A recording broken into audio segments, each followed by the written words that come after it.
Dove Network welcomes you to the following presentation of Double Dropkick Podcast.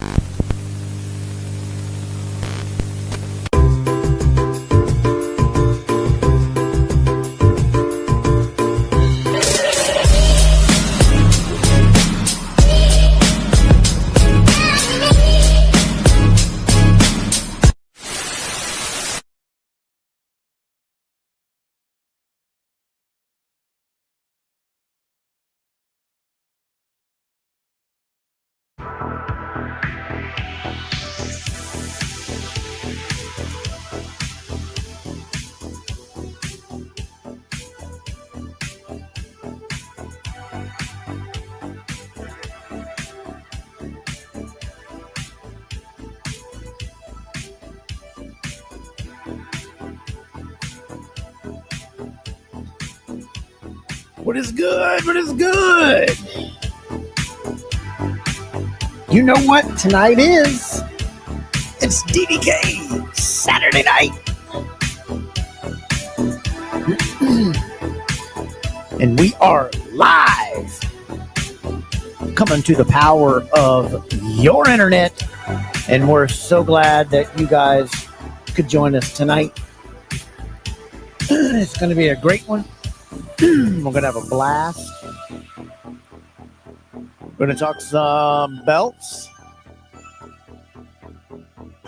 We got a new segment that's going to be debuting tonight. We're excited about that. That new segment is Who Can It Be? 10 minutes with who?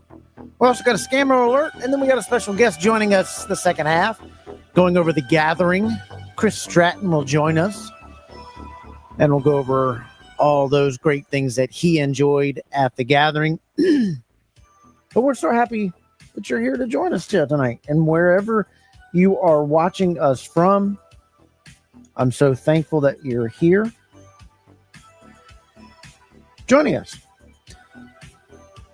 As always, it is a blast to come to you guys live every Saturday night. And it's been fun doing that.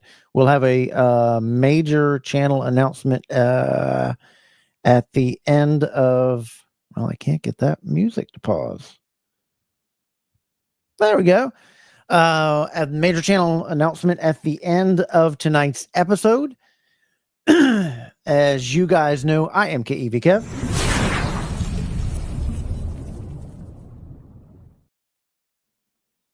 And joining me, as always, is my partner in crime and co-host of Double Dropkick Podcast.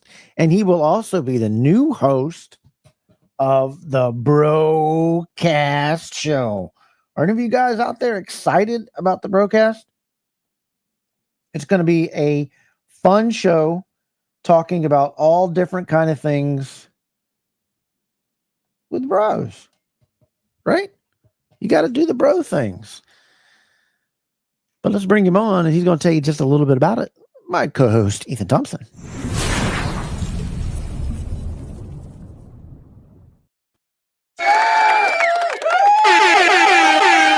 What? What's up, buddy? Hey, coming to you live from a new setup coming up. I didn't realize being single I could do what I want. So it's like, I'm like, hey, I can change shit around and like do my own shit. So you look shorter though. We got to get your table or your chair. Hold on. Let's get you up in the. I got the motorized table. I'm just going up and down. Just going up and down. Yeah, we're just going up and down. Go up. You need to go up. You need to go up. Here you go. It looks like you're too short. Bring it up. So you got to look like you're. I mean, it does. It looks like you're sitting in a beanbag chair. Oh, dude, I'm sunk in this chair. I bought a new office chair, and there's no legs for the chair. Mother effer, right? So I'm like. All right, so I hit up Amazon. Amazon's like, well, it's a third-party seller, so we'll contact the third party. Third party's like, hey, we'll send you out parts. It'll be 7 to 15 days. It's coming from China. I'm like, So like 3 weeks go by, and I'm like, dude, I want my chair. So I messaged Amazon again, and Amazon's like, hey, sorry for the inconvenience, but we'll give you $100 gift certificate off your next purchase. I'm like, go, I'll take it. So I was like, you know what? I need an Oculus anyway. So bought an Oculus, help sponsor that one. We are on all the social media platforms. Tell them about it. You can find us on Instagram. Go to Double Dropkick Podcast. It's a great platform. There it is. Get us some likes and shares. Hey, go to X. Go to DDK Podcast. Get us on X. Kev loves X. Kev's a big X guy. Tell him why. Because it's simple. Where else? And obviously you can find us on Double Dropkick on Facebook. You can share your pictures and share your stories, whatever you want. Maybe be picture of the week. Who knows? Spotlight. We got you. That's right. You got to go to all of them. And then Ethan, tell them what they got to do about the program. It's simple. Like, share, and subscribe, man. It helps the algorithm. It helps us keep going. It just motivation, and it's nice to be liked. Because when you do that, that helps out the program so immensely. It does everything for us. It helps us out so very much when you do that, and it goes a long way into helping the show and the show to grow. And when the show grows, you guys grow with it, and we're appreciative of it.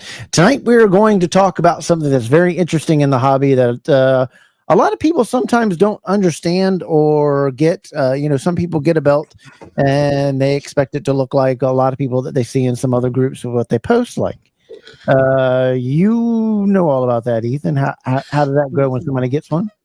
One of the tricky things about this price is, it's a price and quality, but you got to catch these makers now. These makers are getting slick because they're trying to invent new terms. You get your CNC HDs now, and all these different terms. They're just trying to get you to get that price point to where they want it. So you got to be smart, So there's all in life. It's always going to be quality versus price. That's just how it is. You get what you pay for in life. That's the unfortunate thing about it. So, that's how we got to roll in the hobby. It very, very, very, very much is. You guys also got to check out Spanning the Globe podcast. Those guys are on every Thursday night, 8 p.m. They had a great interview, and I'm not going to spoil it, with the Dynamite Kid's daughter. You got to go over there and check that out. They had that last night. What an awesome show it was. Spanning the Globe, they are part of the DAV network. They are every Thursday night, 8 p.m. Eastern, on the Wide World of Belts YouTube page, and you got to check them out each and every week because they gotta do a great job. Ethan, tell them about Mark Leather. You go to Mark Leather. This guy right here is quickly just getting a reputation of his own, man. His lace jobs, his stanky leather.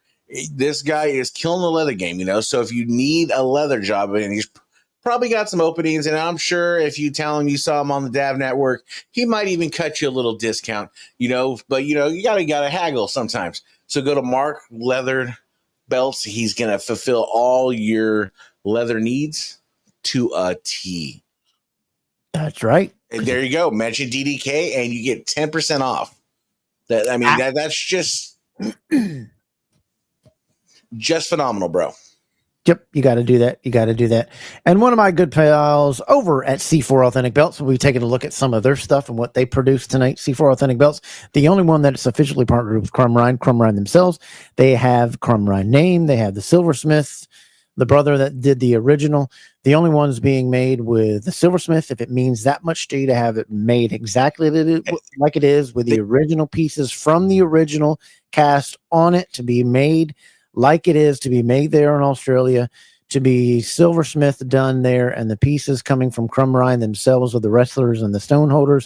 You got to go check out C4 Authentic Belt on the Facebook page. And then you also got to check them out on c4authenticbelts.com. Another great people you got to check out is Talking Wrestling with Pond Water, Dave, and Amy. We'll talk about Amy's trip also to the gathering. She's got some pictures to show us, and you can check them out on their YouTube page, Marked Out Moments. and they got a great couple of shows, a whole lineup of shows over there. We had the guys on from their Drunken Pop podcast, Drunken Pop, that were on our show not too long ago. But check them out, Talking Wrestling with Pondwater Dave and Amy, every Tuesday night. You'll enjoy that show. They do a wonderful, wonderful job, and fantastic network of people for all the shout out that they do and the stuff that they do for us. Let's get into DDK mode and let's do this, Ethan.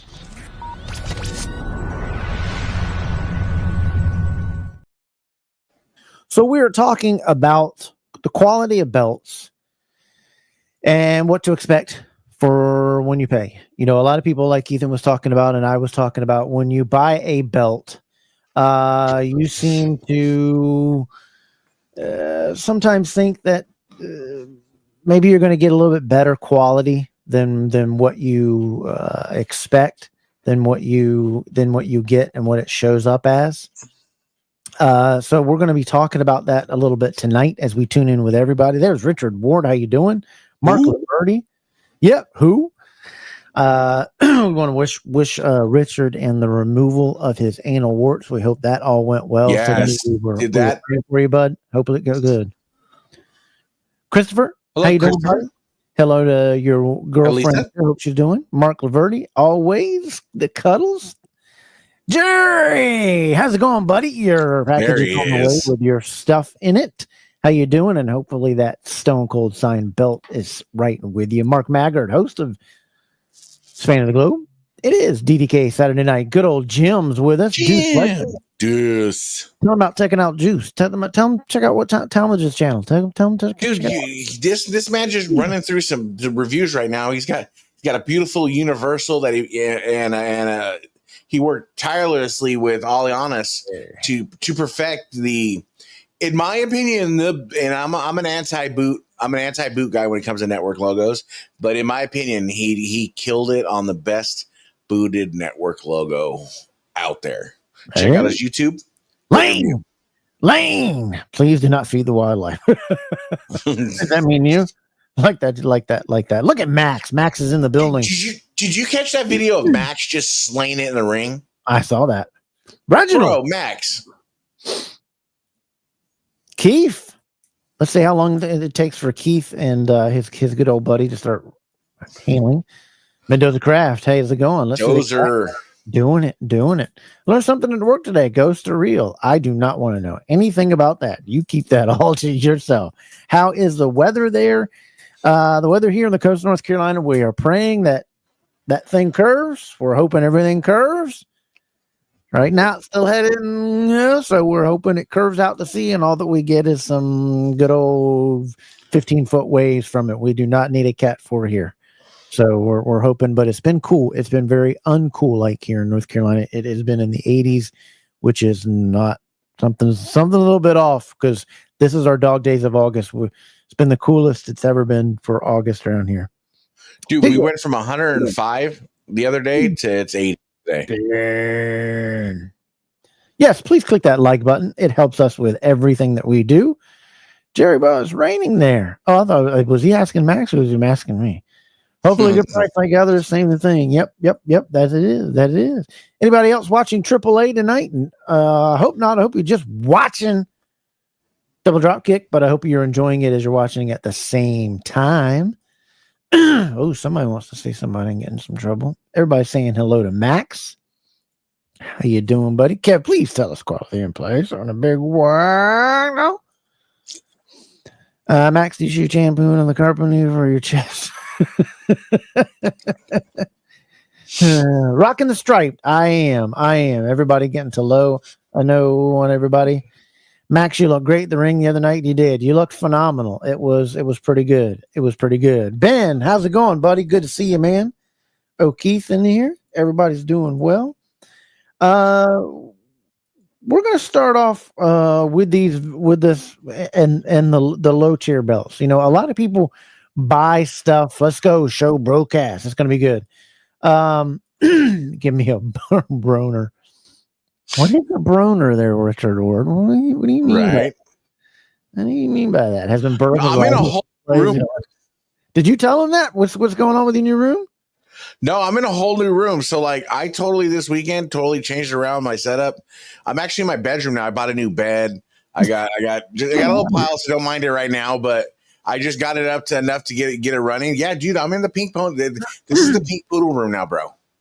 This is where the magic will happen, and and some other podcasts and stuff too. So I'm just saying, but bro, I got stuff going on. There'll be stuff on the walls. Trust me. Yep. Freaking doza all the time. But you were talking about the lower tier belts and stuff like that. It goes further, right? So like when you first get in this hobby, your head kind of spinning because you're seeing all these different belts, you're seeing all these different price points, all these different verbiages of what to do and what you want. So for a new person in this hobby, we need to simplify it. It needs to be streamlined. The makers, you would think, to get a sale would want to streamline it too, but now they're making up these. You get your CNC HD acid etch, the HD hybrid, just the tiger lilies, and you're just like, dude, come on now, just stop. That's it. And we're going to take a look at this stuff right now as we jump into the entry level stuff and add to the feed what we're going to be talking about today. It is all about what you expect for the price that you pay. And we're going to start right at the price point of the $150 mark or less. Now, these are a lot of the belts that you will see sold on where, Ethan? Where will you see a lot of these people that a lot of people you're going to be eBay, Amazon, your Macari. I think you see a lot of those too. Yep, you're going to be seeing that. Etsy has some of them too. I've seen it. I was forgetting about Etsy. Etsy gets into the game now too. You've got what's that? What's that place everybody makes fun of? Temu. I've been seeing a lot of now coming on Temu. And the makers are getting smart and making fake American profiles and going on Facebook Marketplace to sell the very, very inexpensive belts. Now, but before we get into this, we want to be clear about these belts. This is not a program and this is not a show going to be saying downing on these belts. What we're going to be doing is showing you the quality that you will get for your money and what you're paying for. Certain hobbies like my knife hobbies, I only want to stay around the $250 to $600 to $500 mark. There's same things with other hobbies. There's things with car hobbies. There's other things with figures. There's other things with lightsabers or belts. Everything has a class, and it's what you're not exactly what you can afford. It's just sometimes what you want to spend. But some people don't want to pile into a lot of belts. Like there's some belts here that I'm willing to pay $500 for that belt, and then there is some that I'm okay with paying the $4K because of what that belt means to you or getting a Reggie and things like that. So by no means are we knocking on the belt. This is just the quality that you are going to get. Yeah, thumbs up. Let's give it a thumbs up. Come on, guys. Slide right down. Click that thumbs up. That helps the program so very much. So part of it is not knocking the belt. You're not knocking the belt, but you're also avoiding getting scammed by makers being slick with language and what they're trying to sell you and things of that nature. So again, it's not a preference on, buy the belt you can afford, buy the belt you can enjoy. That's 100% facts. But we want to actually school you on just making sure you're getting what you're paying for and understanding what they're trying to sell you. Always. You had a great show the other night. People got to tune in. A lot of great things are going on with that channel as well. And this is what describe how thin this belt is and what it is, and really it's just a stamped out. Ethan, explain this for people. Yeah, they're buying this belt these for under $150. A lot of these are like $89 to $90, $100 belts on eBay. Yeah, so you get this belt. This is going to be as thinly. This is your probably 2 millimeter at best, just a stamp belt. That's just. It's when it comes to quality if you were to hold this up against a shop belt, you'd understand why we would always tell you, hey, if you're going to buy this belt, maybe think about saving up and just buying it off the shop. But otherwise, this is a thinly pressed. When I'm talking sheets of aluminum, you're only a few sheets of aluminum thick on this belt. You can literally just bend it like like crazy. So again, the leather is not really leather. It's like plastic faux leather. The strap's not dyed. It's just spray painted. It's clear coated, so it'll protect it. It's not real gold plating. It's just it's very stamped in. It's a thin plate. It's most of the time it's going to be brass. It's going to be stamped in. And the tooling on the leather. Telling about the tooling on the leather. It's also pressed in on a very, very thin piece of leather. Yeah, I mean, super thin. And you're looking at these are the belts that are going to come with a half tip, and that's always a key when you're looking at a belt. If it's got a tip and it's got a half tip, that's a red flag. That's a red flag. So, I mean, here with this belt again, the stones are just plastic, just as cheap as you can get. Prime example right here. This is another millimeter and a half. But again, if this is what you can afford and what you want, that's fine. We just don't want you to expect something to look like some of the other belts that people will get from maybe Classic Shields and Nawaz, other belt makers and things like that, where you think you're going to get deeper quality. And also be very careful, I would, on eBay. If something is like $150 to $100 and it's looking like what you're seeing that people are paying $1,000, $500, $800, ask that account to send me an actual picture of the belt that you will receive. And then that way you have some recourse, but you also have some recourse if it's not the picture that you have when you get it, because you're going to be using PayPal and things like that, or whatever you use. Your bank will back you up as well when you do things. Yeah, there you go. Around $100 doesn't bother me. I love the belts. That's what that's what it is. And that's what it's about. And that's what we're explaining today is what you're going to get on the quality. Because I say a lot of people get angry at something and they thought it was going to be something different when it didn't. And then when it showed up, it didn't look like what they thought on the picture. This is another one that is very thin, a millimeter probably, and it's also stamped out. And make sure when you buy it off of eBay, to save it.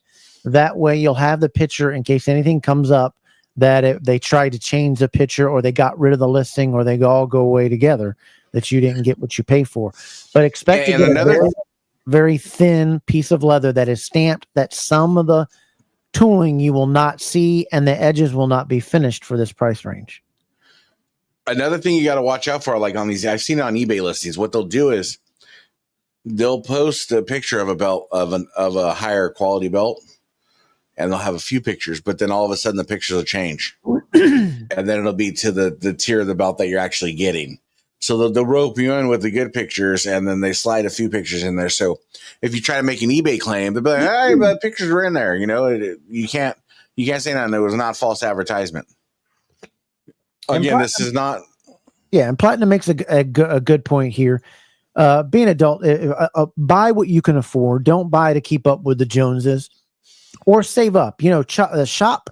If a shop makes a belt, you should buy that belt from the shop, unless you're talking about some of these older belts. But see, this belt here, don't they have a pay service or whatever from the shop that you can pay like $20 a month? Yeah, I would do that instead of getting something that you're going to be very disappointed in, think it's going to come. Hey, instead of paying $5.99 from the shop, I'm getting this for $150, and it comes out looking like this. You can see that there's no tooling in it. You can see that it's flat, it's thin, it's not got the right shape pieces in it. The stones here are not put in the right ray. The strap was cut with a razor blade. There's no finish work on the strap. Yep. Your side plates aren't removable. Yep. The stones are flatbacks. Yep. The bars are uneven, and they're just not like what it is. But again, and I know everybody's kind of like, but if that's what you can afford, that's fine and understanding. But I'd wish you if it's something that you can get through shop, just make the payments that way. If it's like an NWA TV, which you can't get through the shop, then I understand this is what you can afford and this is what you want to buy. That's good. Just remember, expect what you buy. And remember, your parents have always told you, and we've heard it a million times, what? You get what you pay for. So just remember what you're going to get in the pictures, and be specific in the pictures, be specific in the talking. Don't expect a full tip on these things. Don't expect the stamping. You can barely see the stampings on this. This will have the half tip in it. So just be aware of that type of thing. Some of the art will not be correct. As you see here, the art is not correct on this big gold. But if that's what you like and this is what you can afford and you do, then go on at it. Now let's jump up to the $300 mark and look at some of the quality that you can get, Ethan, at the $300 mark. Now, I wish Hammer was here. He was supposed to be here. I forget who he said that he made this, but now you're going to step up into some real stuff. Tell him about this one here. You're going to get some little bit better leather quality. You're going to get some acid etch, but some of the acid etch is not going to be as clear as the other, right? Yeah, so this is a funny tier. So this tier is going to be, I think this is like Great Custom Belts. I want to say, I think that's what he said it was. I could be wrong, but this is your standard acid etched $300 tier. The leather's going to be better. It's going to be thicker leather. There's going to be more tooling. You'll get more. Your plates will probably be 3 to 4 millimeters. You're going to get more detail in the etching, and it's going to be heavier. It's going to feel more like a real belt versus like your $150 belt. Dude, watch AAA. Making snot and blood come out of my nose. So in this price point, this is where I implore, if this is your price point, please do your due diligence and shop.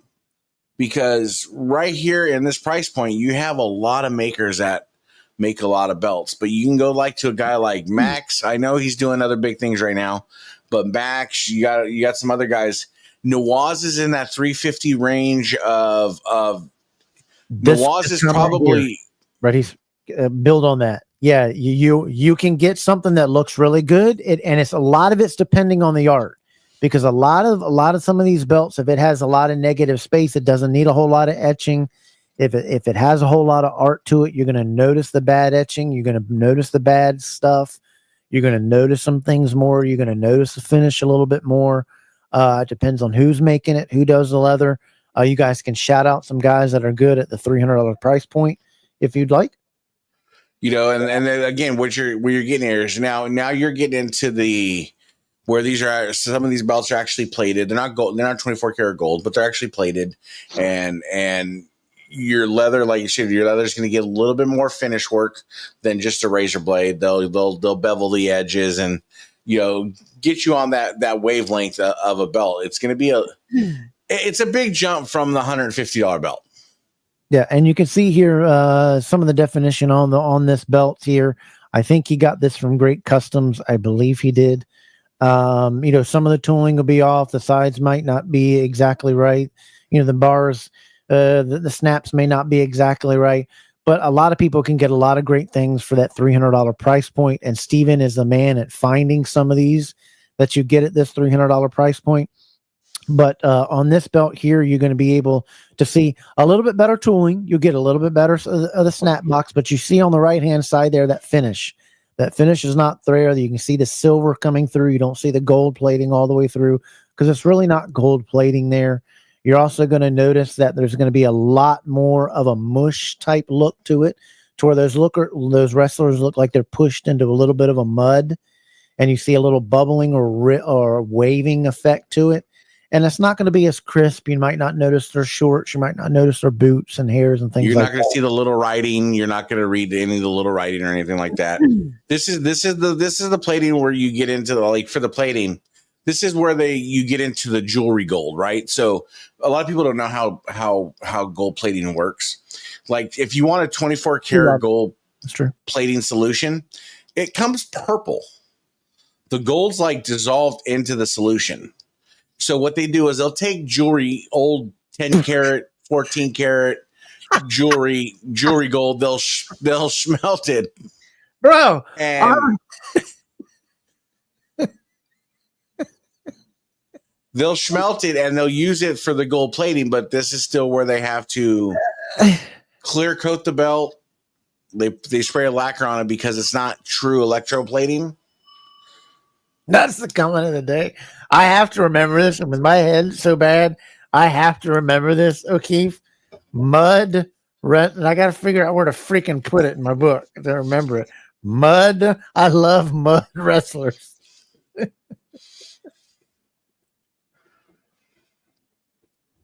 That's so freaking good. It's exactly. And Keith, you've watched me struggle with trying to describe that, where it looks like it's pushed down and putty, pushed down into the, mud. You know how you used to go in the playground and the backyard and push down things in the mud and whatever. It's like, yeah, that's the effect that comes off. Yeah, Groovy G does that, and we'll get into the big goals as well and things like that. Yeah, it is not real. Yes, it is not real 24 karat gold plating that you're going to get for this type of those type things, but you can get a good looking belt. You can also in the price range get into CNC. Now he has got some belts from a couple of people I can't remember doing some CNC work. Great Customs is one of them. Everybody out there can shout out some other guys that do some. This is some CNC work where you can get some good definition on some things, and it looks a lot better. Your leather will still be about the same, depending on. You might see some marks on it. You'll see some stamps that are not exactly there. You'll see some tooling that's not hit right. But some CNC you can get for a little bit better here. This is another one that was done with, I believe, acid that he had in this price range, and you can message. He was supposed to be here tonight, Hammer, and he'll let you know who got this belt. He did a belt review on this one from the European, and you can get some stuff through him for that. And you can find some decent deals for that mark. Now we're gonna jump up and oh my god. He says, I stopped the show. Sorry, brothers. That's good. Yeah, mud wrestling. That's what they told me. Okay. Well, though, yeah, that's the way I would laugh at it because they told me so. But you can get some good deals in that. So now, when you start getting into the $400 and $500 range, this is where you can expect to see your quality step up a bit. And you can provide some better acid etched belts. You're going to find better leather. You're going to start to see a little bit of finished edges on some. You're going to see more crisp belt. You're going to see better CNC. This is a great price point for CNC. And there's some belts that are absolutely spectacular for CNC. And then there's some that are not great for CNC. And ladies and gentlemen, please welcome to the program. He is. I told you I got his bailout. Hammer is here.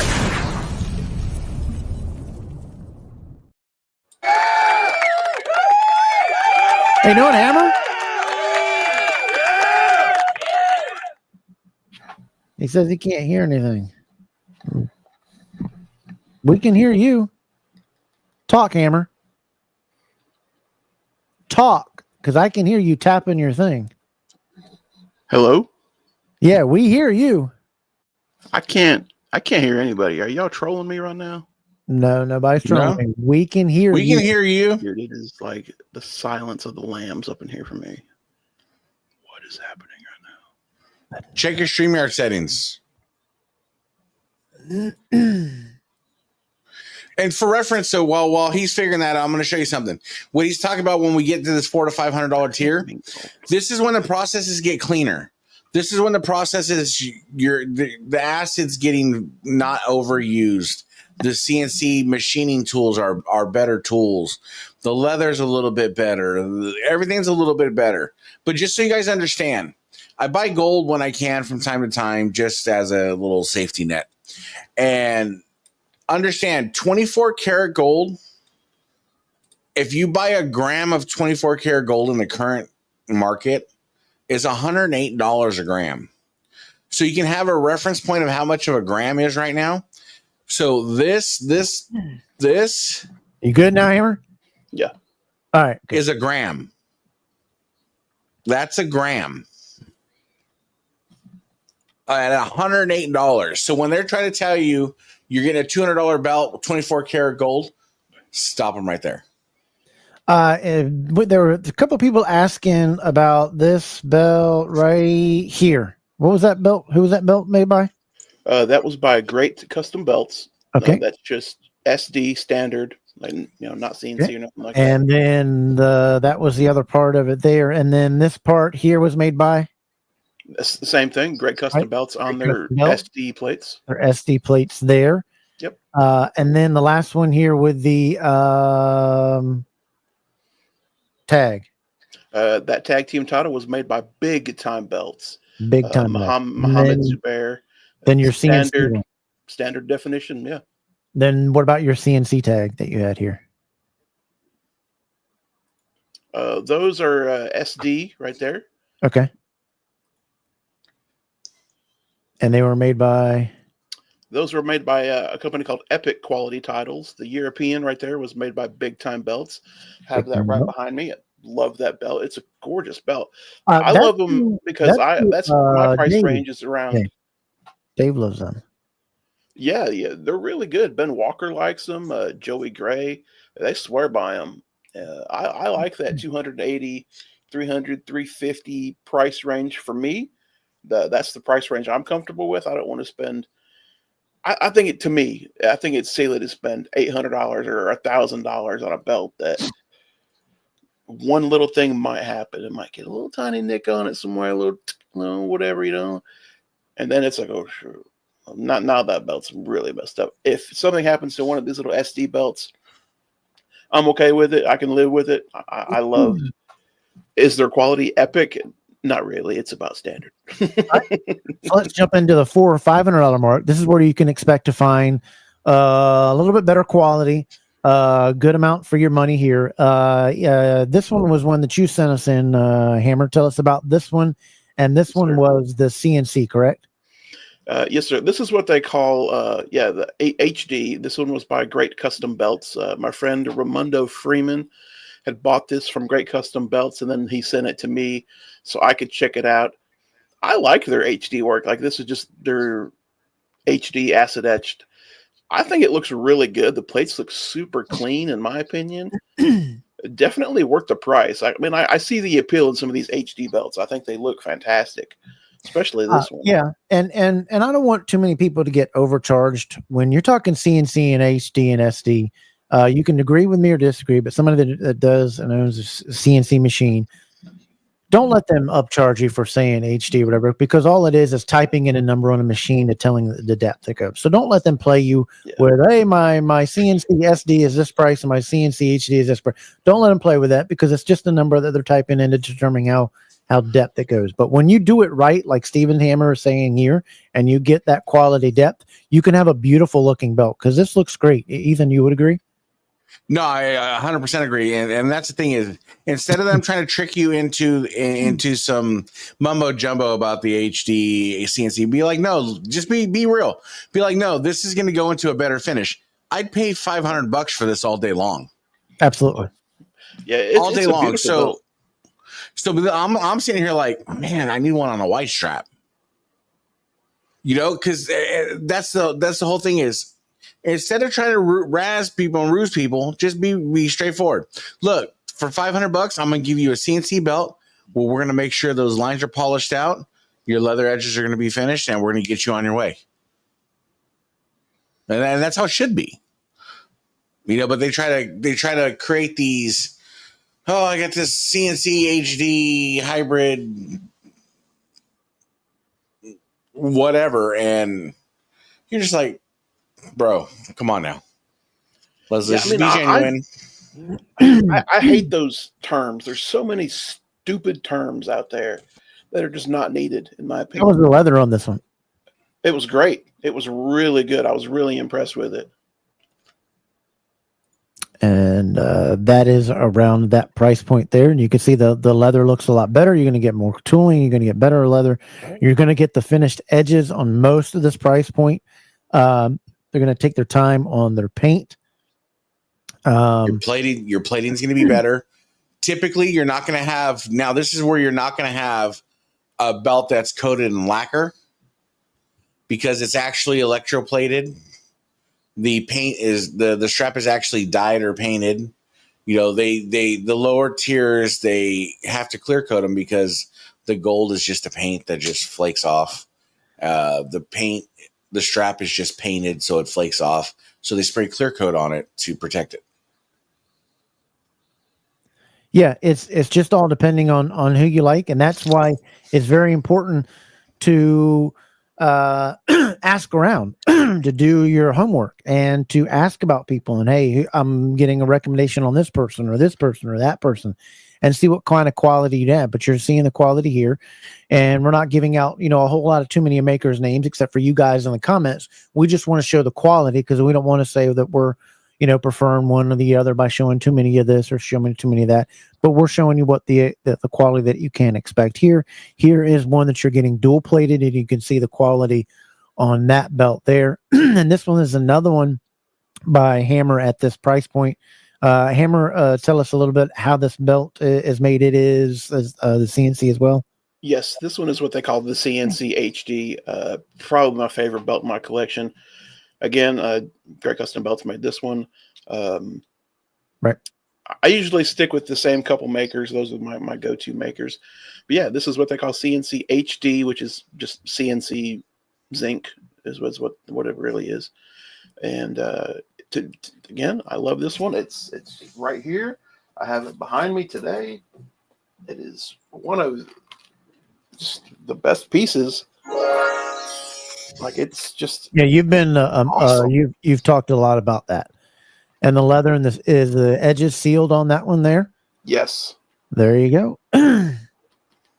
Look, tooled around the logo plate, nice snaps. The snaps aren't all rusted out. One piece tip at this price point, you absolutely will get. You better get? I agree. And I paid almost $400 for that one, and to me, this one was definitely worth it. This is like my, oh man, I love this belt. There you go. Now we're going to jump up to the stuff where you should expect quality, get what you're paying for. You're putting out a good amount of money.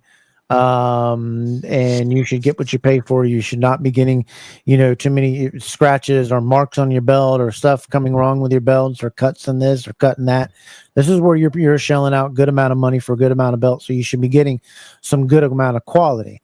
So Ethan, at this price point, tell them what they can get. And one of the good guys that's doing a whole lot of good work, you can get Pinfall with American, or you can just get Pinfall belts on his leather.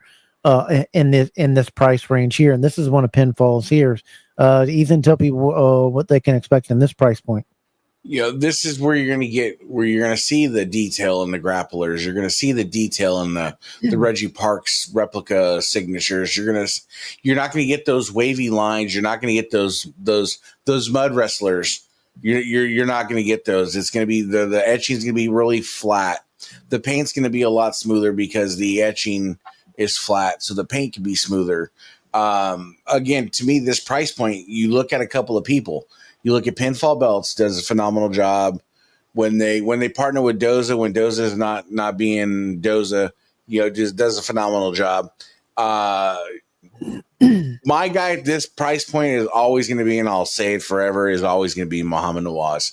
That man is, when it comes to making belts and getting belts and the quality of his HD for his price points, I want to say is around $750 to $800, is just Hammer could attach. I sent that NWA to the United States to Hammer. Yeah, oh my god! The belt that we gave away here on the channel here, that Stone Cold one, was by Pinfall and was on Doza's American Leather. But Pinfall, the cruiserweight, correct? Yeah. The Berg blog on YouTube, the guy that we've interviewed on here, Eric Conradson, I think his last name is, but yes. Bert is it Bert Blogs? What's it called? Yeah, Berg blog, yeah. Bert blog. He loves Pinfall. He orders a lot of them. You can see you're going to get good work on the leather, great stamping on this, beautiful stamping on that, time taken on this, time taken on the paint. You're going to get good stuff for what you're paying for. Sometimes the art may not be good, and sometimes around this price point you might get a belt that's oversized or undersized. Ricky, you got that one from Stone Cold. Beautiful belt, isn't it? and the leather is great on it too. But he does make his TV is really good. And here's a up close look at pinfall at this price point. He does good. The art may be a little bit off, but nobody really is going to know that at all unless you are an absolute belt mark freak out about the NWTV belt. But also, I am all about the NWTA TV. I love the NWA TV. It's a belt I need to get. I want it. I want it on the Oxblood. But also do a little due diligence because, like, say with the Intercontinental, Hammer loves that Intercontinental. I got my Warrior Intercontinental, and a little misnomer that people don't understand. There was 2 size plates for the Intercontinental. Yeah, Shawn Michaels wanted a bigger plate, so one of the Intercontinentals had a half-inch bigger plate, the main plate, because it made his waist look smaller. So there's actually, if you get a white strap, you want to order a plate with a half-inch bigger strap to be correct technically, because that's how Shawn Michaels wanted it. Right. And the other thing is, CJ, he is a month and a half to get you to your door. He is incredible to do some stuff with. And if you just a couple of $100 more, I think $200 more. I mean, you're getting it. You can get it on American leather, I believe, for $800. You can contact Doza for that. But here's what he did with that nugget textured one. Again, this one was by Penfold. Yes, Mendoza. You can't say anything bad about Mendoza's leather. He does absolutely beautiful work. Here's another one. Here's Creative guy. And you can see the good work here. Great for this price point. That texturing is something that you would see as good as CS would do on their texturing for that belt. That's phenomenal. Yeah.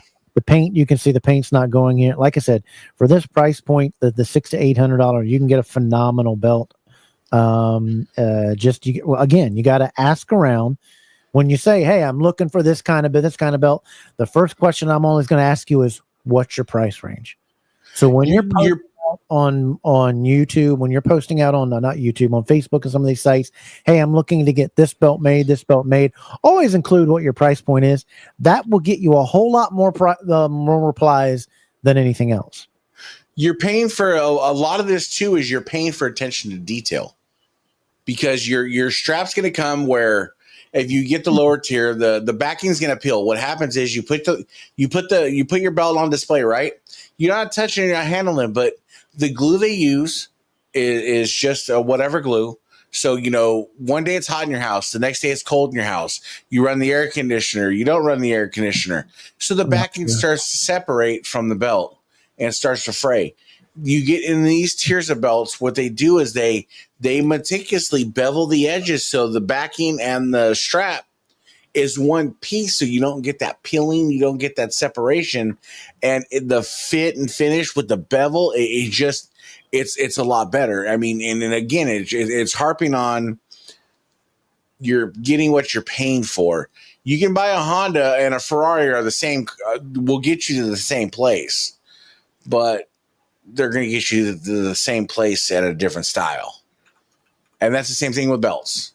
You can get a Winged Eagle from X, but Y is going to get you a Winged Eagle that maybe is different, where the bars are not bolted on and they're actually welded on, and the tail feathers are proper. And that's just phenomenal. Yeah. And this one here is your Nawaz that Ethan can talk about. He loves Nawaz, and this is the quality that you're going to get on here. You're going to get what he just said here. Nawaz, I think, is outstanding for his price point, and his leather is very, very good as well. As you're seeing the quality here from Ethan's belt that he had, that's the Winged Eagle. You still have this belt? Yes, sir. And it is available? Yeah, I'm not pressing to sell it, but if somebody wants it, then we can work out a deal. It's beautiful. It's so beautiful. It is. It's on AJ. This one's on AJ leather. Oh yeah, that's again. Right, yeah. You take this belt. The bars are welded on. They're not bolted on. Again, this belt I sent to Hammer, and Hammer actually sold it for me, which I greatly appreciate. Again, the plating, the fit, the finish, the paint. the leather, the smoothness of the etching, the detail of the etching, the detail in the little letters, everything is just exponentially better. That has been my favorite belt I have ever touched, reviewed, ever. I am telling you, that belt right there wowed me when I saw it. I was so impressed with it. There was not one single wrong thing that I could have like nitpicked at. That belt right there was just the definition of chef's kiss. I hated selling it, and to be honest, I'll be honest with you right now. I've already messaged Nawaz, and I was like, "Hey, bro, I did something dumb. I need to see what you got." Can't see what, but describe the feathers on the eagle. Do what happened? He's asking about the I feathers. probably have pictures of it. It's probably either on my YouTube they or were whatever. they were good, Chris. I mean, Yeah, was it like Robin? this- Yeah, they were good. This belt was sensationally done. Oh my god, yeah. And now we're going to jump up to a mark because there's not too much stuff you usually get after you're getting around that $800 and $900 mark. You're going to be jumping up to the stuff that is gotten a little higher. You said that $1,200 price point, and now you're jumping up into the stuff that should be absolutely perfect when you're getting it. You should have no issues, no problems. Your acid should be clean. You should be iceberg crisp. Your leather should be hand tooled, perfectly done. Your leather should be nice and not stiff, not too tight, not too loose. It should be nicely tooled. It should be crisp tooled. You should have your sealed edges. You should have a beautiful tip, no scratching. These are the belts that you're going to find. You're going to get what you're paying for. You're going to be seeing belts from people like who, Ethan? You're going to be seeing Alianis. Alianis at this price point, and this is one classic ORM. So now this price point is shield 1400 and above. Yes. So this price point gets a little convoluted because there's not a ton of makers at this price point. I'm sure a lot of makers would love to be at this price point, but there's not a ton of makers at this price point. But the price point, again, you get it. You're getting. It's like unwrapping a Ferrari. It's like unwrapping a Lamborghini. So you get this, and like you said, the leather is supposed to be perfect. The plating is supposed to. This is where your 24 karat gold plating comes in. This is rating the leathers on it. This is where this is a. If I'm shooting on a 4K camera, you're going to be able to see every detail, every nook, every cranny, everything of this belt. So, but in this price point, you have to be honest. So, like those little words, the little 6, I can't always remember what it says, but all those words are legible. But where you have to be honest with this price point is, with this price point comes a different headache. And the different headache is I can go to Pinfall, I can go to Nawaz, I can go to a lot of different makers and get a belt in a reasonable amount of time. All right. So we're gonna get through this one here. And look at that. That's like put that strap on Hulk Hogan's waist, and that's what he's coming out of the ring with. Yep. But and when I see belts like this, I would be afraid to even. This is a classic shield here. I'm sorry, Hammer. Go ahead. When I see belts like this, like in this price range, they look so beautiful. I don't even want to touch them. I would just want to put them on my shelf and just look at them from afar because I wouldn't want nothing to happen to these. This belt right here, good. Yeah, we can leave this belt on the screen the whole show. This belt absolutely was the. I guarantee you, when this was put in, this was Reggie. When I got this belt, and not all of them come this depth from Classic Ship, but this was one of the first ones I knew they dipped into that fresh ashes because it came out so deep, so crisp, so unbelievably perfect. But this is what you can expect at that price point. This is the set of them I had to get two. The one on top, just the same depth, crisp, clear, sealed edges, beautiful leather. Backing, you're not going to have any issues. The backing where it meets the top, you're going to have it blended in nicely. You're going to have a beautiful tip on it. You're going to be able to see the definition on the wrestlers. You're going to be able to see their shoes, their faces. You're going to be able to tell the definition. You're also going to have the state of Michigan, not forgot on the artwork. You're going to get most of the time pretty accurate art. Your paint is not going to be all over the edges. Your paint is going to be on point. It's going to be where it needs to be. Your finish is going to be where you need to be. This is where you're going to be getting the gold plating that is desired. You're not going to have, fading on it. You're not going to have rub off on it. That's the price point. And the leather is going to be good. And they're new leather. I will say that came on one of their new tags. I'm not getting it re-leathered. I usually get everything that comes from Pakistan re-leathered, sometimes depending on the price point. But they're new leather from Classic Shields on the regular belts. I didn't feel like it needed to be re-leathered on American leather. This is another one there's a tier of leather. Oh, sorry, go ahead. You're good. To me, there is a tier of leather, though. So Classic Shields has, when it comes to plates, Classic Shields is up here. And it's not up far. When I say they're up here, at this price point, it's not like it's this big. I mean, you're talking. So Classic Shields always kind of cut above, but you get ORM, and ORM plates are phenomenal, but his leather, when you start adding it all together, ORM's leather is just phenomenal. ORM's is good. And Keith, I don't know if you've had anything with him within the last 6 months, but their new leather on some of their stuff, I was impressed with it. It was a lot better than their other stuff. Now this one's, I just ordered the plates from them and I got to put it on Magger's leather there. This is also a Classic Shields belt here. Everything is in line. This is another CS. And the thing about with the CS is you're going to see all the definitions. You're going to see that iceberg. You can see down the leather to the stars and down the side and that banner across the top where it looks like it's chiseled with a hammer, and it looks like stone or ice that you've chiseled it all the way where that acid just hit it so perfectly. You can see that globe there. None of that blue is spilling over. When you pay for this is what you should be expecting, and nonetheless. And if it comes anything other than that, then you should be saying, hey, you messed up all my paint. You need me some money back. It happened with Mark and it worked out after a bit of arguing. But if it comes that way, then you say, hey, my paint, I got to get redone because you didn't do it. You should expect everything to be on point when you order at this price point. And you can see there how everything disclosed. You can see how all the evenness is, the platingness is, everything is smooth, no waves.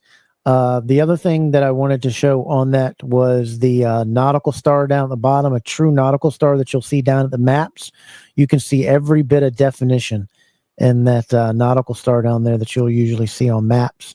But when you're paying $1,400 and above for some of their stuff, it should not come with waves, should not come with any plating issues. It should come crisp, clean, everything looking great. And that's what you're going to get when you usually order from ORM or Classic Shields or this type of price range. Can you kick back to one of the Intercontinental pictures? Yeah, running a little bit short on time, but I can. I just want to show everybody something. Any of the pictures of the Intercontinental will do. So that nautical star, right? So this was the first boot Intercontinental I bought, and I was told it was the same as a Reggie. Again, I learned quickly. But I'm just going to throw it up there, see if it'll focus. Yeah, I mean, it looks really. That was a $300. And again, that's what we try to prevent from people happening. That's all we're trying to do.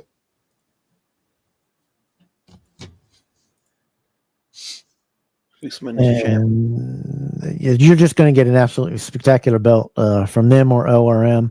I know who was it? Our good friend who was helping ORM a lot, ordering Vincent. Vincent. Yeah, he's got him on point. He's doing great work and great things with him. Hit up Vincent if you want. I think also is it Buck that does ORM middleman work too, or no? Santiago, isn't it? Okay, one of them. I believe it's Santiago. Then just hit up Vince. But this is another one of the classic shields, and here you're seeing that there too.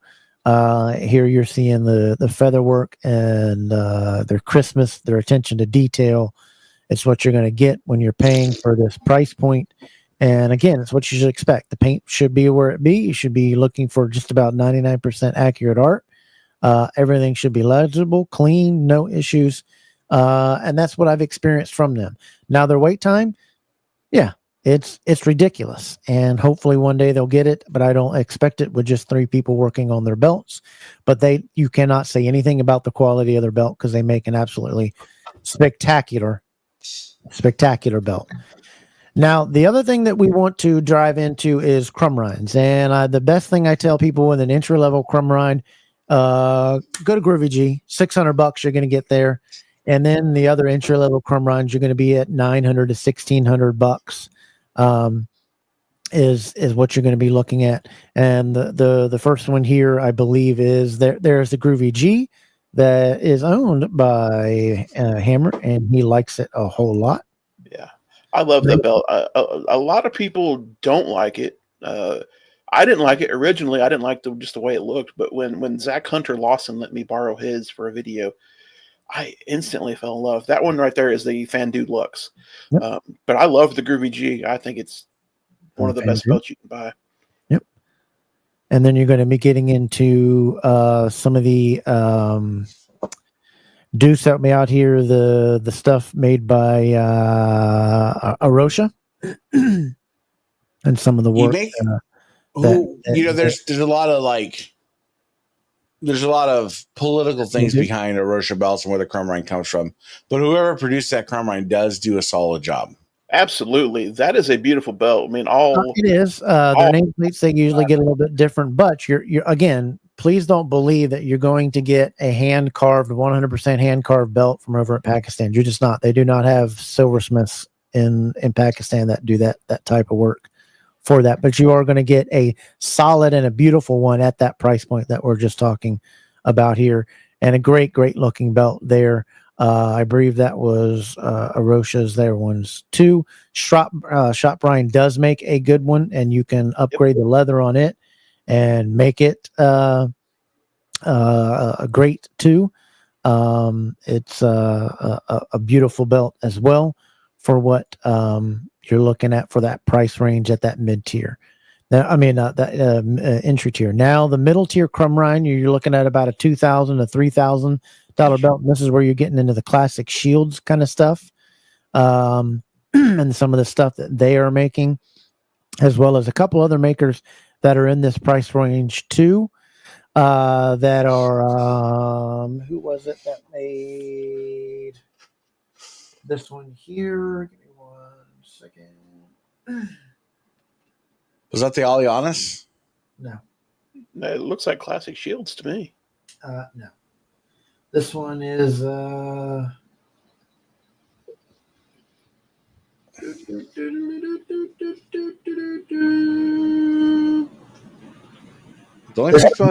the other. This is their higher end Arosha. This is the other higher end Arosha. And this is what you're getting there. Expect it to be CNC'd in there, and you can see that the wrestlers, because the wrestlers were made separately and then put on, and so were each of the letters and the stone holders. Originally, they were put on with a type of epoxy for that. Now, the premium and top, the top crumb rind that you're going to look at, for a premium crumb rind, without the official name of being a crumb rind, as you're probably going to be at your ORM and your classic shields being around that $3,500 to $4,000 one, that they call their premium crumb rind that Classic Shields makes. And here you're getting ready to see some of their work. This is their belt, their premium that Classic Shields does. And expect it to be beautiful quality, absolutely stunning, beautiful work. You can expect that from that. Everything with your leather is going to be fine. Your stitching is going to be fine. Your leather is going to be nice. Your plate's going to look spectacular. It is going to wow you, and it does look good. And yeah, Mark, when you take a simple thing, even when you take the the basic Groovy G and you put it on real leather, it looks really, really good. But this is their premium that they offer. And you see here all the look on it. Beautiful looking belt, outstanding work that they do. Here is one of their more recent ones that they just did that you'll be able to take a look at everything that they do there with how their leather work is, their stitching, and how everything comes out on their belt. You're getting a premium, top of the line, just about the top you can get without getting into what C4 offers with theirs and getting the stuff that you get with C4, which is just a different level and then different things that you want in the two. And this is the classic shields. Beautiful. I love the brown on that. It looks great. Yep, and more of the work on their side plates and how that looks. Your Pakistan makers are getting where they are in Pakistan. Classic Shields has told you where they're doing. Then you're going to get to what I call authentic crumb rind, because it is C4 is an authentic crumb rind. It's got their name on it. It's C4 Ortiz Crumb Rind Big Gold. And what you're going to see with the C4 is that theirs is made by a silversmith. It's done with the sterling silver, then overlaid with gold. It is over 70 some hours just to do the carving on the main plate there. And everything is done by hand. There's no CNC first or anything like that. It is the double saddle leather, just like the original. It is the same stitching as the original used. And you're also getting the partnership with Crumb Rind because the cast wrestlers are used on this, and the stone holders. They're cast pieces that come from the original, and you'll be able to see some of that in the definition there. This is the C4 that they offer, and you can go to C4 Authentic Belts. If that doesn't all that mean to you, then you can go down to the premium from Classic Shields, which is just as beautiful too. It's just depending on what you want and what means more to you. And if you're willing to spend an extra couple $100 more, then the C4 is what you're looking into getting into, and their partnership with Crumb Rind.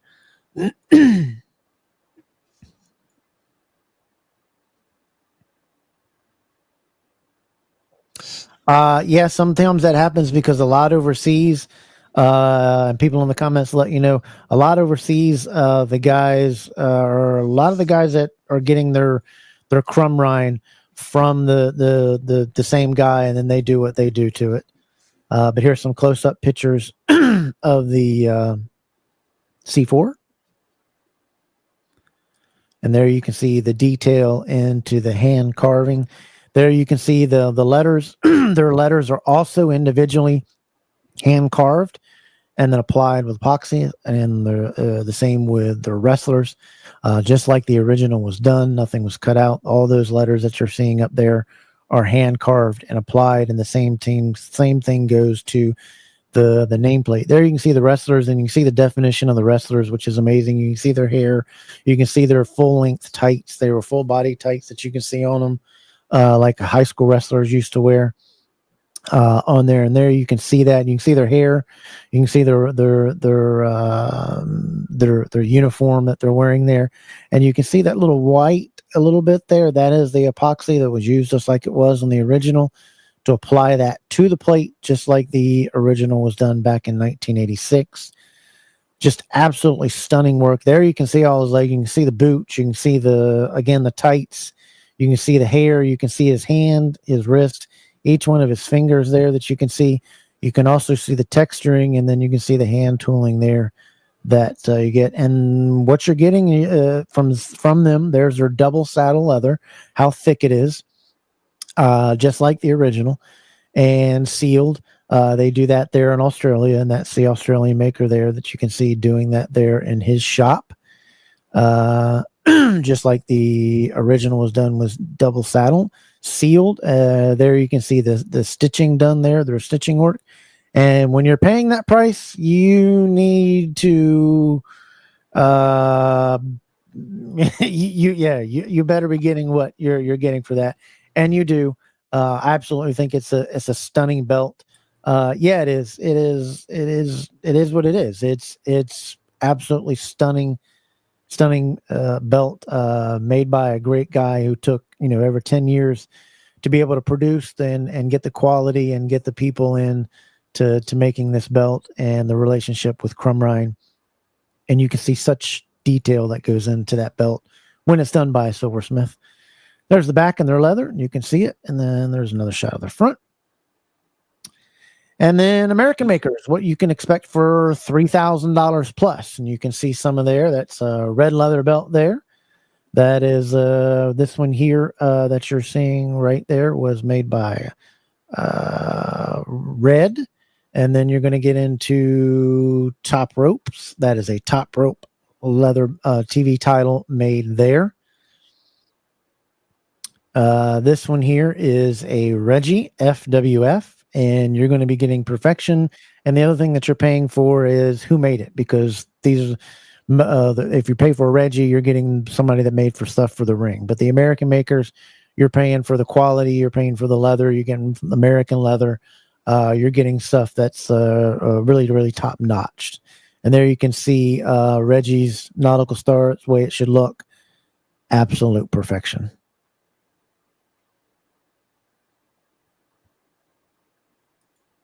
And there it is there again.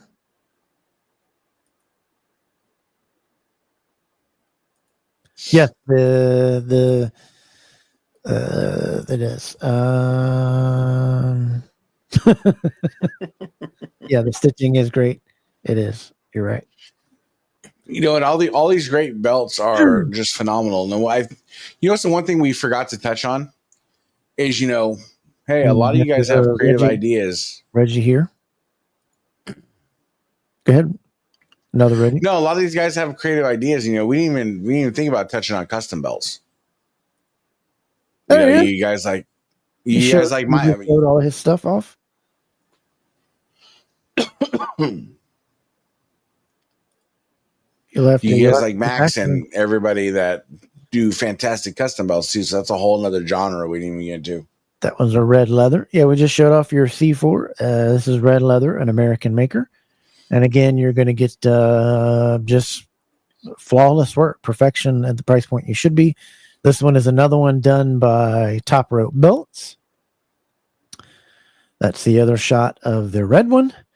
That is a Reggie FWF. That is his Winged Eagle. It's probably the pinnacle of what I guess all collectors kind of want is with a F. I didn't do the WWF one. This is the FWF, but you can see just absolutely beautiful, stunning work. Everything's going to be immaculate on it when you get Reggie's work. It's just beautiful. And there's nothing you're really going to complain about. Flawless leather. Just does impeccable work.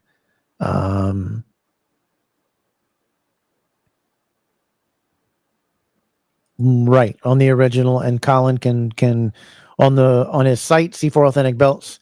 Not many makers that will do boots. There's quite a few. No, they'll say they won't. No, they'll tell you they won't do boots, but money talks and bullshit walks. I'm sorry. Well, they'll kayfabe it, but then they'll stamp it. That is that there, and there is another shot of the Top Rope Belts one, and another one of the Top Rope TV. Wonder how that protest is going. Now, I also want to let you guys know that if a shop makes a belt, go to the shop. You can get a beautiful belt for $4.99 to $5.99. If they make it in the shop, get it in the shop. I wouldn't recommend going and getting it from other Pakistan makers because they're not going to make it the way the shop makes it. Then if you don't like the leather, just put it on American leather. But you can't beat what the shop does for $4.99 to $5.99 on the belts they're making. They're making leaps and bounds, and then they're making stuff that's making it harder to get into, making it harder to get copied and things like that. But your world title, your United States title, all those titles, they just can't be booted. So just go to the shop. And 10 seconds on this, guys. The used market is flooded with belts. There's so many classic shields out there. There's so many this out there. There's so many that out there. Before buying brand new or having to wait Go and get the used market, because belts, the more these Pakistan makers put out belts, the more of them are going to be available for sale. So check that and hit that used market. There's a lot of classic Shields ones out there, ORMs, Alienas. Some of these higher end belts that would cost, let's say $1,600 new, you can get for $900 and $1,000 depending on what the belt is. But there's the belt market is flooded out there with these belts. And go to some of these trusted groups like Worldwide Belts, Championship Belt Brothers, Big Boys Belts. Go rummage through their for sale threads. Yep. Rummage through their for sale ads and check them out, because you know what? Those groups that I mentioned, they filter a lot of the nonsense out. So you're better. You have in a better standing position to have a good transaction with somebody in those groups. And like I said, you can find a good deal there. Yep. Appreciate that. We're doing that, showing all the great stuff. And you can hit up Colin if you haven't.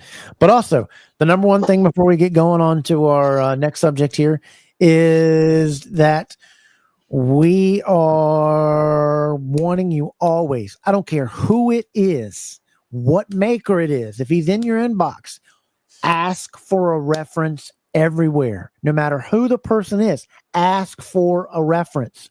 Do your homework. Don't jump because you think it's going to be sold just because you're taking an hour to go and check.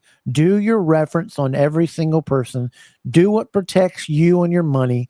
Always make sure that your bank will back up your transaction. Usually, if something happens with whatever you're using, and I always like PayPal or whatever, but my bank has always said if somebody tries to scam me, all I got to say is that my bank will do a back charge on it, and I always get my money back.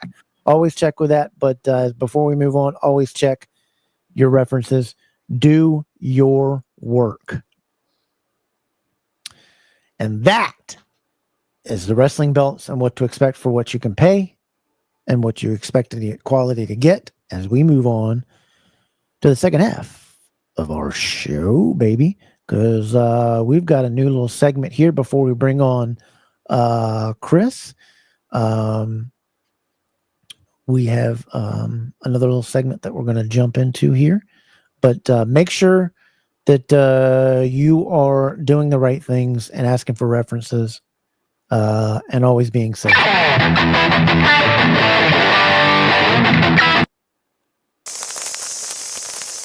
Let's jump in to the second half of BDJ. Look out!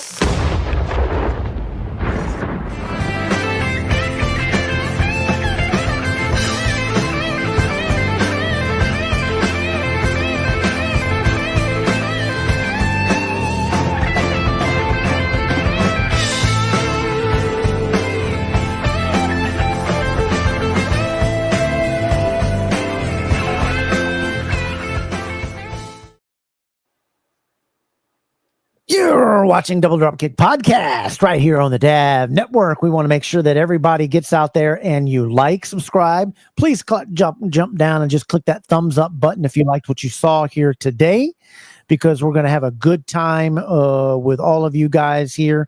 We're so excited that you're here. Please make sure you subscribe to it. Also, we want to make sure that you check out C4 Authentic Belts. They are the only ones partnered with Crumb Rind and the actual cast pieces from the original, the C4 RT's Crumb Rind Big Gold. So check them out at c4authenticbelts.com.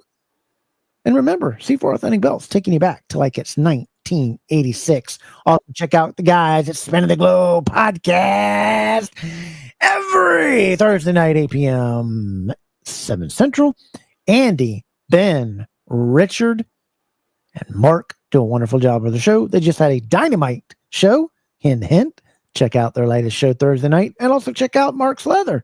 He does a wonderful job. He has some openings now. And if you mention that you saw it on Double Dropkick Podcast, you're going to get an additional 10% off. Get that? 10% off. Get it? You're poor, so you need the 10% off. Kind of. Oh, well, I liked it. I thought it was funny. You know, we're going to debut a new segment right here.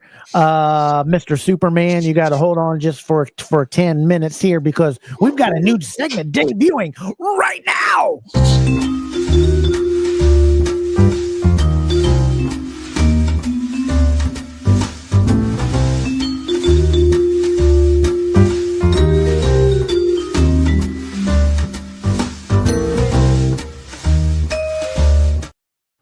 That's right. A new segment, 10 minutes with who? Who can it be? The Superman? Is it going to be Batman? Is it going to be a wrestler? Is it going to be somebody wanted by Ice? Ethan, is it going to be you? Is Maybe it The Rock? oversleeping a lot? Hammer?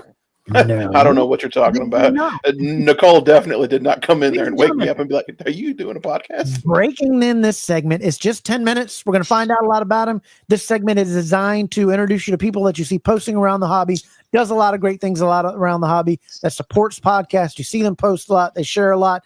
Please welcome to the program the one, the only Stone Cold Steven Wilson.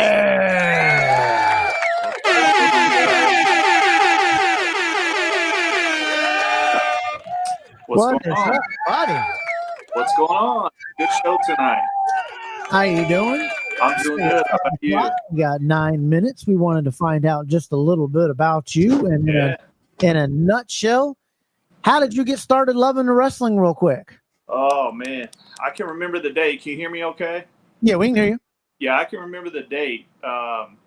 My cousin has a birthday the day after mine, and it was March 24th, 1991, WrestleMania 7.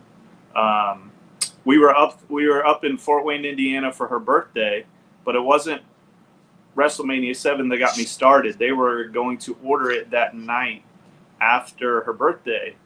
I had no idea what WrestleMania was. I had no idea what wrestling was. Well, they said, well, let me show you last year's that we recorded from buying the pay-per-view. So I remember watching WrestleMania 6 as a 4-year-old kid, TV screen about the size of this iPad I'm on right now. Right. Just a little kid with my hands on the floor, feet dangling behind me. And it got you hooked. Warrior Hogan got me. Yeah. Got you hooked. Yeah, got you got me hooked. So another. Now these are speed questions. okay, I'm ready to go. Who was your favorite wrestler growing up? It was Warrior. It was Warrior. Warrior. I was pretty split Warrior. Warrior Hogan, but I was a WWF guy and I was Warrior. So, All right. Your favorite tag team growing up? had to be the Rockers. I guess I was a WWF guy, so I had to be There the you go. Rockers. Your favorite match of all time? Once again, it goes back to the beginning, WrestleMania 6, I guess. There you go. Yeah. When did your love of the belt start, and what was your very first belt? I sent you a picture of my first belt. There it is.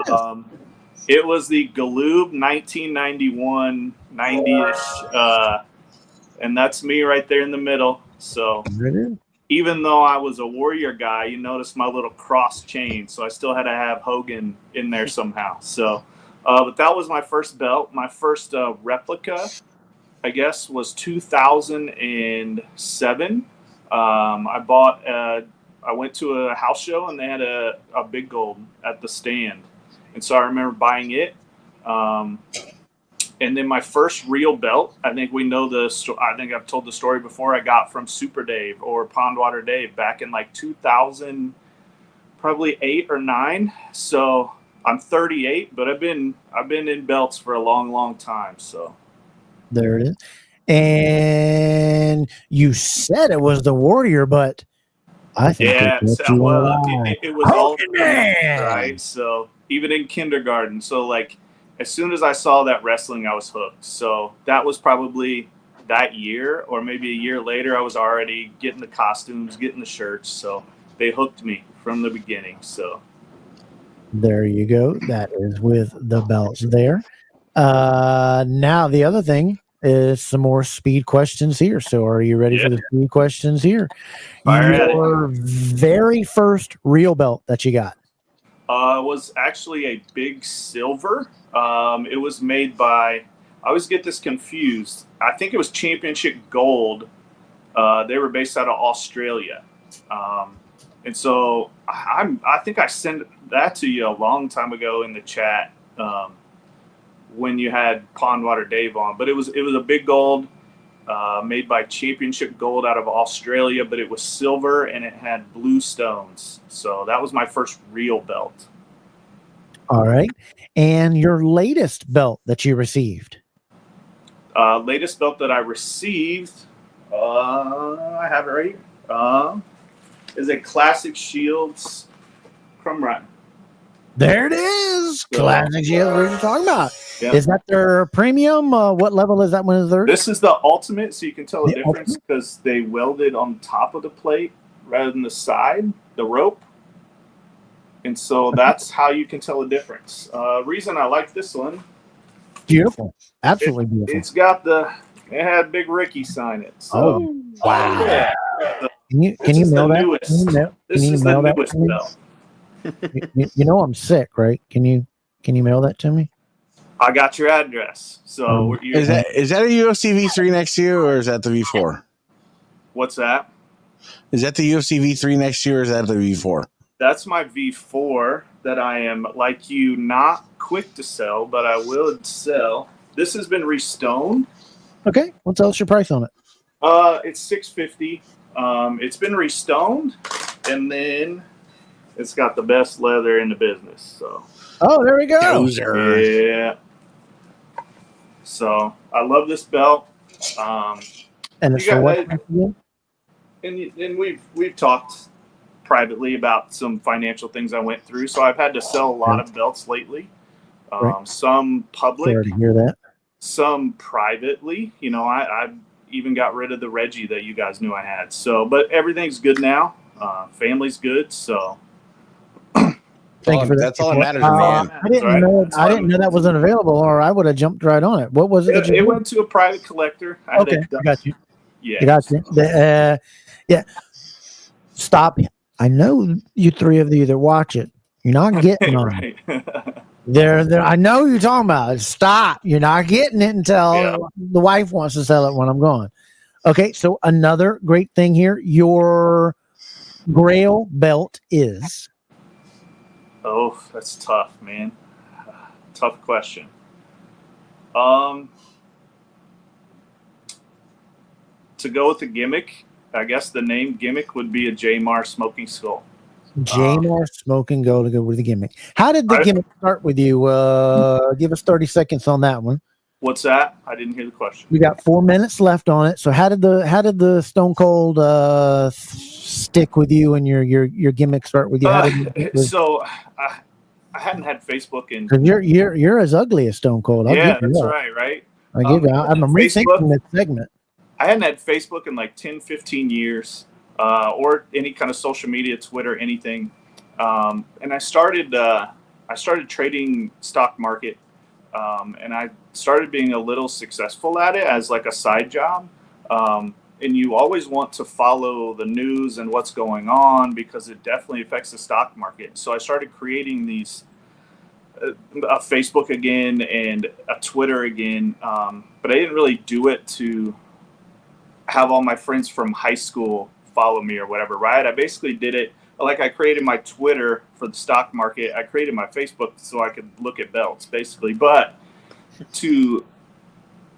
it just was the name. Stone Cold Steve Stockton was the name I came up with so I could follow stock accounts. And then when I made a Facebook, I just carried the Stone Cold into my real name. So I guess that's where the gimmick came from. And I like that you're actually wearing a Stone Cold shirt. That's right. As well. Always, yeah. Right. Now I'm gonna go around the room and give everybody a question. Ethan, what you got for him? Well, let's see here. And I gotta let a Hammer go because I gotta go once. I gotta come up with it. Hammer, I'm gonna put you on the spot first. Yeah, that's fine. So he said that he'd like to have a J-Mar smoking skull. My question would be: would you want the gold one or would you want the nickel one? I have one on order through Classic Shields. When people ask me how many belts I have, I tell them like 6.5, right? Because that one's halfway done. And the one I ordered actually isn't TV accurate. Back in like 2010, I met Matt Bulk, the designer. He bought a belt off of me off of eBay. And I met him in Dayton, Ohio, like 45 minutes away where I grew up at a Hooters. And so instead of shipping it to him, he paid me cash for it. and it was a Reggie FWF Intercontinental back in 2010 when you could just get them Wow. anytime, right? And when he bought that belt off of me, he brought his Jamar that he had made, and so I actually physically got to hold it. And where the difference is, and that's why I ordered it from Classic Shields this way, one of the teeth is crooked a little bit, and then it says original in bulk art rather than in bulk art. And so I guess that's why I would want that specific version, because I remember holding it and thinking, holy cow, it's 15, 16, 17 years ago. So I would go with the gold, but I would go still non-TV accurate and relate it to that personal memory of That's awesome. of that belt. Yeah. All right, Ethan, you got the last question for him here. I'm stumped right now. I'm trying. I got you. We talk a touched lot. So yes, and you touched on what I was going to ask you. What is your biggest pet peeve about the Smoking Skull belt that makers make wrong? You kind of touched on it. You have the crooked tooth, the art. No, I definitely know it. It's the barbed wire. I hate the barbed wire border. It'll be like, man, I wish I had one to show. Hint, hint, maker. So like the barbed wire will be different thicknesses. And so I guess that's one of the pet peeves around the border that bothers me, is that barbed wire around the main plate. My biggest pet peeve is a lot of people will do like the double-headed snake on the side plate. Yeah, that drives me nuts. Yeah. I'm like you guys. I'm a big proponent of just enjoy your belts, man. I grew up so spoiled like Kevin did, where you could just get a Reggie for $1,500. I remember paying $1,200 for Reggies and Daves. Like you grow up so spoiled, and so nowadays, like, there's just so many options and so many belts out there and such good quality. Like, we would have killed for that $150 brass. Yes, we would have. World heavyweight when we were 7 years old. So.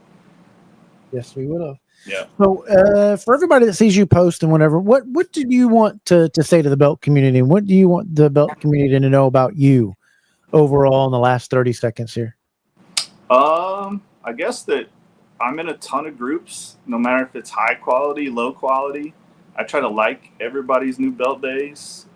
Even if I look at something and I'm like, man, that doesn't look right, or I might not like it, I keep my mouth shut. Like, let people enjoy their belts, let people enjoy their purchases. We're all here to make us happy. Like, it goes beyond the belts. Once again, I took a huge trading loss, and I had to sell a Reggie that I had since 2009.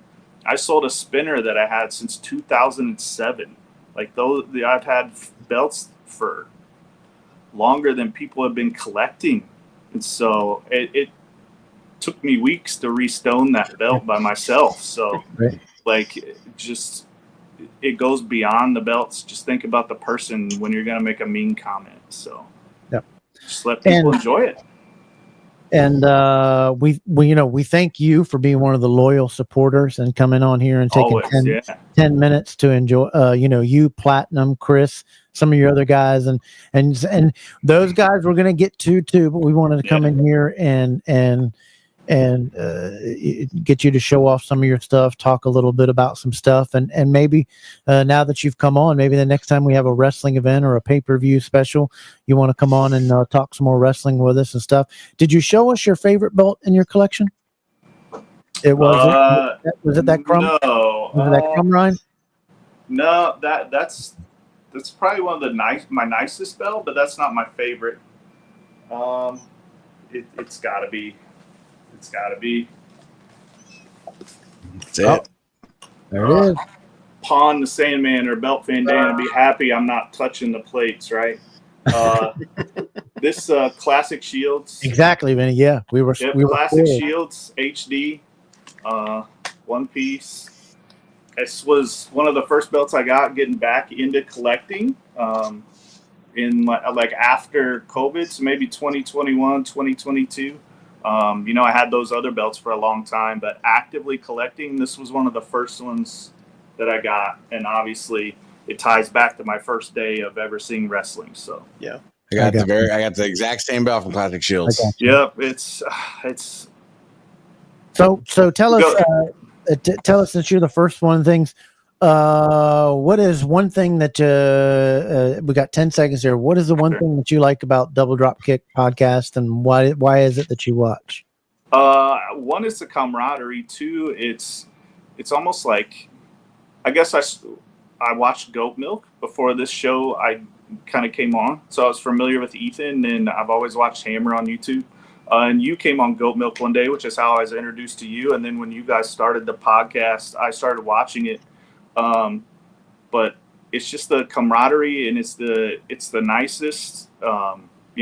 People talk crap about Ethan, but he comes on here and he's just the nicest guy, and nobody's in the comments complaining. And I'm free. Yeah, maybe that says something about the people complaining about him. So.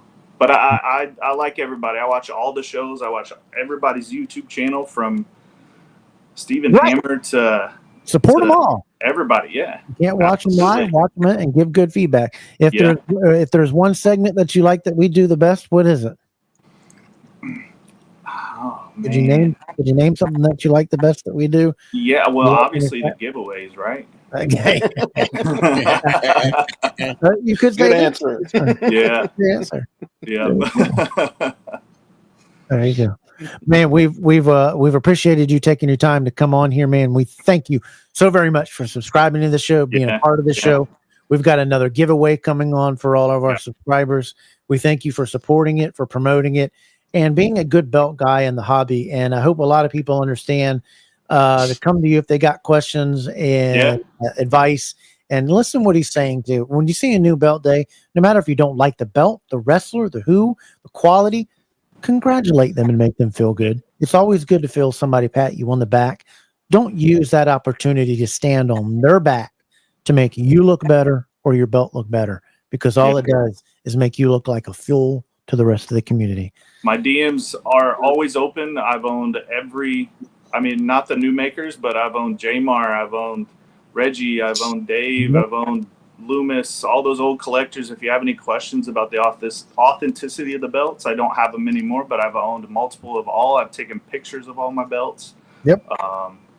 And I just like talking this stuff. That's why I made a Facebook again, specifically for belt groups, because back then that wasn't a thing on Facebook when I had one. So there's always the forums, and you're before me on the YouTube or on the Yahoo days, but the Slam fans and Flair for the Gold and Belt Talk forums, that's where I got into it the most. So that's it. I'll answer any question. If you ever need filler time, I'll always hop back on. Like I told you, keep me at 10 minutes because it's easy for me to go 30. So yeah. Well, we did this and we wanted to do a quick little segment to start introducing people in the middle of the show or something. Just a fun little segment. We're going to do it with a whole lot of people just to put a face to the name of who you're chatting with, who you're talking with. We will definitely bring you on. How about the next pay-per-view when we do the preview of? Do you still watch wrestling today? You still into it today, or watching enough? Yeah. I watch all the pay-per-views. I don't watch necessarily weekly. I had this AAA thing on in the background. I've never watched it before, and what was that guy's name? Randy Jackson.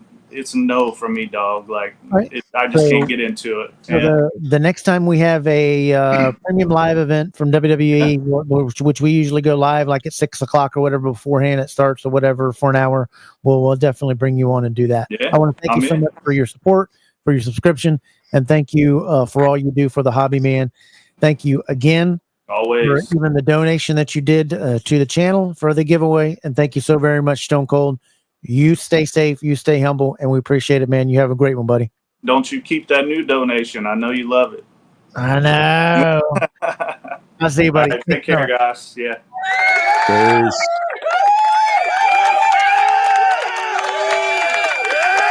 How cool is he? How cool is he? What a cool guy. Swell guy. Awesome guy.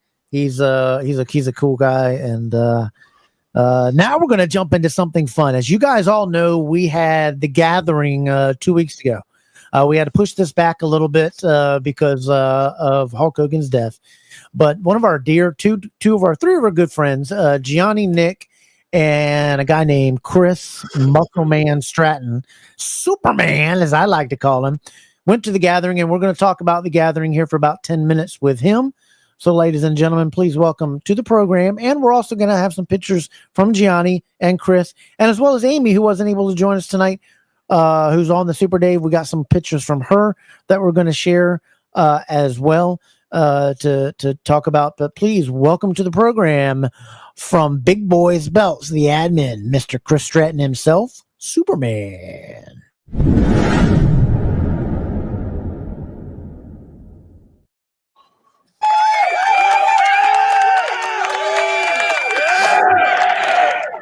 How's it going, buddy? How's it going, guys? I'm sorry I couldn't sit up tonight. I ended up testing positive. You look like you're ready to clothesline somebody right now. Right? I don't feel like it. I tested positive for COVID earlier today. So this is for Josh Cook. Because Josh Cook come on here a few weeks back and he had to talk a lot of trash. And I said, man, I got to get back in shape. So Josh Cook, man, when you watch. Thank you for that, man. I appreciate that. I tested positive for COVID, man. I ended up having to come and stay with a friend of mine. She's kind of taking care of me. So I'm not feeling the greatest in the world, but zinc, vitamin B. Get that zinc, vitamin B in there. Yes, sir. Great show tonight. I appreciate it. We're excited that you could be here and give us a little bit about the gathering and tell us a little bit about the gathering while we show your pictures here and what a fun time it is and how long you've been going to the gathering. I've been going for 3. I had tickets for 4. I wrecked a car about 4 years ago. I couldn't make the first event, but it's just something it's different than any convention you go to if you're a wrestling fan, because especially if you grew up watching the 80s, 90s, you've got guys there, Ricky Morton, Robert Gibson, Kerry Morton. You've got a lot of people there that hang out. And it's just where you get to know them as a person and know what how they are as a person. That's my favorite part, man. It's the after the show, after the signings, after the question and answers, after the events, like when you get to have dinner, we're all sitting around and you're able to hear that, or even have breakfast at the breakfast bar, man. I know it sounds crazy, but Tony Atlas last year, we met Tony Atlas last year, man. Great guy. He loves to tell his stories. If you just sit there, he'll tell everything you want to hear. You just don't have to be a super mark and be able to feed him that, and that's why I like it. Plus, you have a bunch of good people that come together to where you have a good time with the guys you grew up watching and idolizing. And I was a huge rock and roll fan, Kevin. Like they're my favorite tag team, probably all time. I love the Bucks. I got the AEW shirt on. That's what the Bucks remind me a lot of. Just, I guess maybe their gimmick reminds me a lot of rock and roll back in the day. I grew up watching them, man, and it's a great experience just because you get to get with good wrestling fans that grew up watching, late 70s, 80s, and early 90s wrestling. We met Brutus Beefcake this year. Man, what a great guy. Like, just completely different than what you would think he was. Studio Humble. check. Yeah, Tully Blanchard, bro, blew me away this year because Arn Anderson was a little bit expensive. I didn't really talk with Arn too much. I feel like $100 an autograph is a little much. But Tully was so humble. And when you go to the gathering, you have an option to buy certain tickets that give you free autographs. They give you like 25 if you buy the VIP. That's the brother right there of T-Mart. Martin runs the convention, and that's his brother right there. Cool guy, man. And you get to hang out with them, man. We're all just wrestling fans having a good time. I've met a lot of good friends there that are going to be, lifetime friends. It's just fun, man. I always encourage people to go, especially if you love wrestling, and especially NWA. He kind of focuses on that late NWA, late NWA, early WCW, and he'll bring in like it's called a super ticket, and he'll bring in these certain celebrities they just are normal people, man, and you finally get to realize that, or hang out with people you grew up idolizing, and realize that they're just normal people like us. And that's my favorite part. Me and Nick go every year. We have a great time. Gianni came this year. He set up tons of vendor booths. I mean, you've got a lot of action figures, autographs, things like that. And Gianni was able to set those up this year, and he did a good job, man. Gianni had a successful year, I think. Awesome. You guys hanging out here with Nick, your good boy here, and this is Arn Anderson. What was this? A private little VIP dinner here? No, what they do every year is they have like a Hall of Fame, to where he'll induct people into his, I guess, the T-Mart Hall of Fame. He'll have certain people from, or that was, had relations with this person that will induct them. And Arn Anderson was there. Trying to think of who all was speaking this year. We had so many guys from like the late 80s, early 90s. Boogie Woogie Man's always there. I don't know if you guys know Jimmy Valent, but I'm in Kentucky. So I'm enjoying this Kentucky weather tonight. And, you see Jimmy Valent or Ricky Morton, and you're from Kentucky, and you're like, man, everybody knows Ricky and Jimmy. And Boogie, I mean, he's like 81, 82 years old, but they just have a little special event. You have a dinner, and they kind of honor guys that are, some of us might not know, especially the new wrestling fans, but us growing up there in that late 80s, early 90s, and they'll have a celebrity speaker come up and speak for that person. You have Baby Doll. She'll tell stories from when she was with Dusty, or certain rumors that were there at the time in the 80s of people maybe she might have been with. She'll explain like what went on. It's just a great event to be a part of. That's pretty cool. That's awesome. And then there was you were saying that's the event that you were talking about. There's Tully, there's Icons, there's Magnum TA there. And so it's all about a meet and greet, and it's one of the more. It's not a real big one. It's not as big as some of the others, but it's intimate. And you were telling me something that was very intimate. That's a great way of saying it, Kevin. It's very intimate. It was very intimate. That you see a lot of the same people that are there the previous year, and then it's really, really fun. There's Nikita, and it's just awesome to see. Tell us a bit about why you like going to this event rather than some of the other ones. It's that personal relationship that you get to have with the guys you grew up watching. Nikita, man, just a great guy to watch, man. When we grew up, and like, he's so down to earth, and you're able to go out and have, you're having dinner. He's over there talking, and we're all together, and he doesn't look at you as a fan, man. He looks at you as just being some guy at the bar eating with him, or at the restaurant eating with him. And that's being able to be with them and the fans that come, because they're all like us. I mean, I've met so many different people. Some of the ones you showed there, you got like Dana and Rhonda. They've come with us every year, and we always meet up, and they're super fans as well. And it ends up being fun. Like I said, the after show, that's the Southern Tags, the NWA Southern Tags. I was with Kerry. We got to set with Kerry Morton this year, and at that Hall of Fame I was talking about, what they do is with the super ticket, you get to pick like your top 6 people you want to set with during this Hall of Fame ceremony.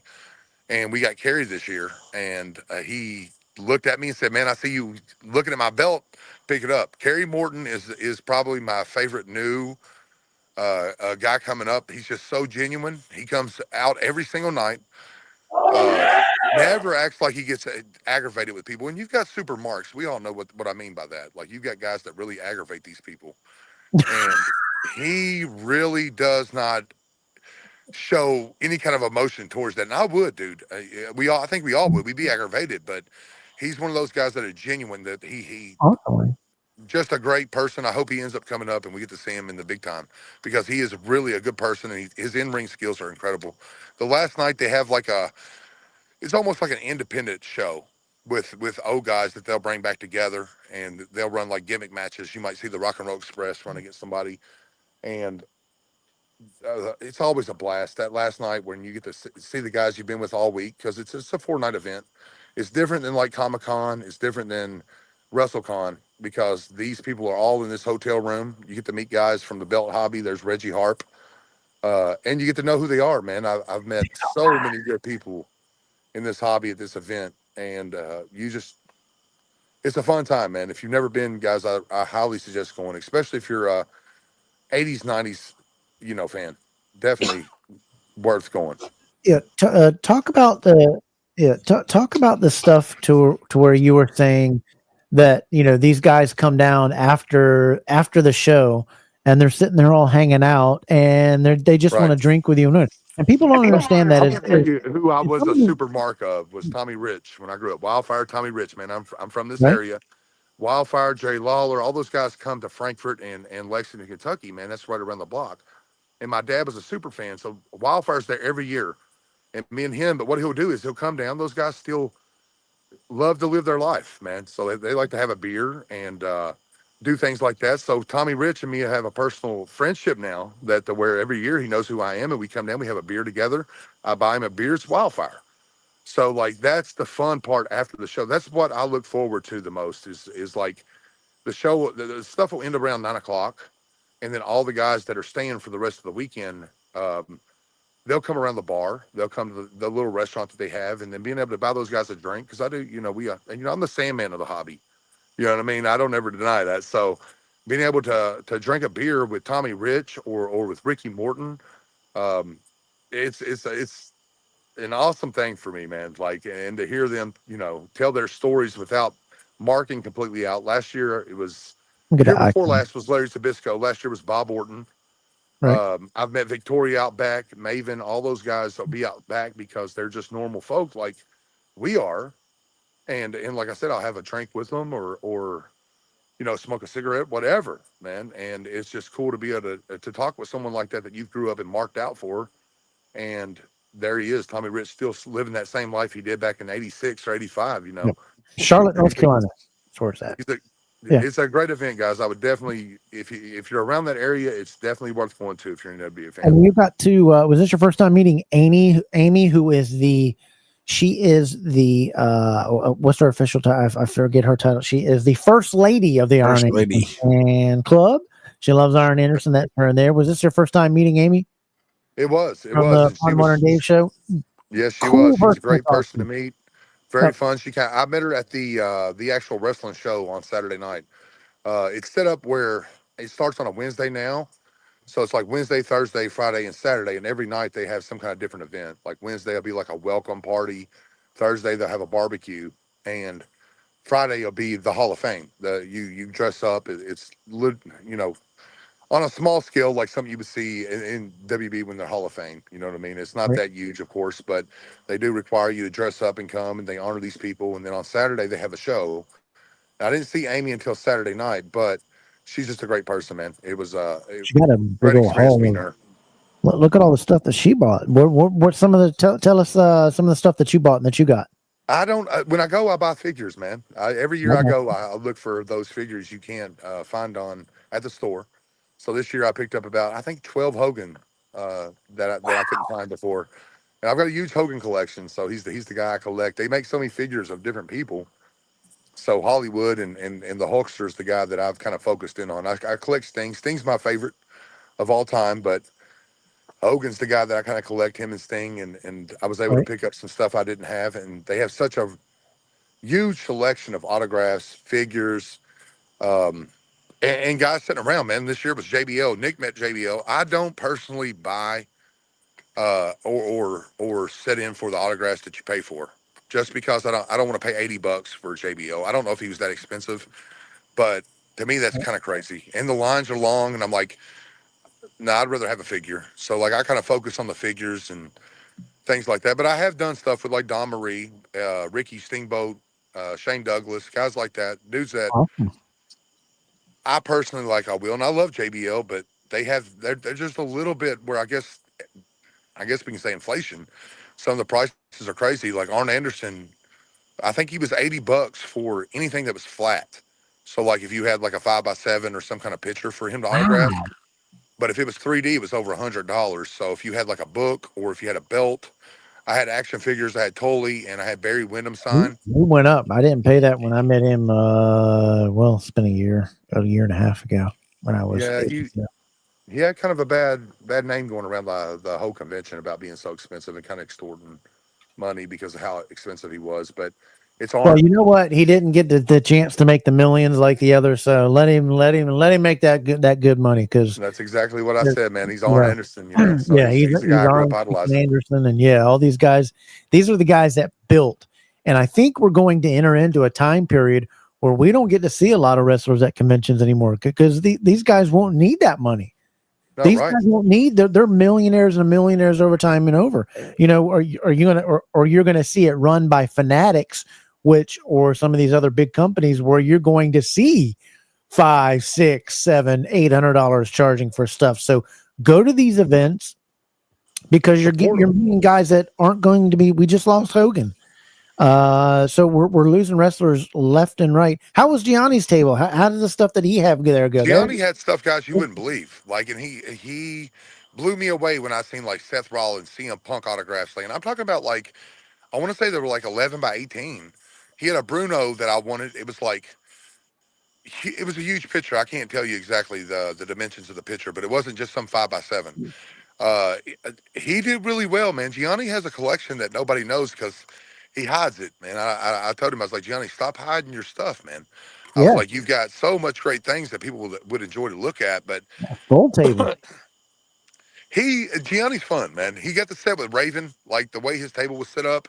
Right. He was across the aisle from Raven and Medusa was awesome. I got to tell you guys this. You may not believe it. Nick was there. He knows. So I wore a Paul Heyman shirt, and she calls me over. I'm marking out secretly inside. I don't let her know, but she's like, "Hey, that's the best shirt I've seen at this convention." She's like, "Let me get a picture with you." So she gets a picture, and then she's texting and doing what I'm thinking maybe she's going to ask me if she could send it to me. I wanted it. I didn't ask, but she sends it to Paul Heyman. She said this is the best shirt at the convention, and like she shows me, it's Paul Heyman that she sent it to. So I kind of marked out for that, and Awesome. Gianni was lucky enough to sit behind her. We Right. had several people he got to sit by, man, that I knew Gianni probably really enjoyed that because it's one man gang. You had Slick, Awesome.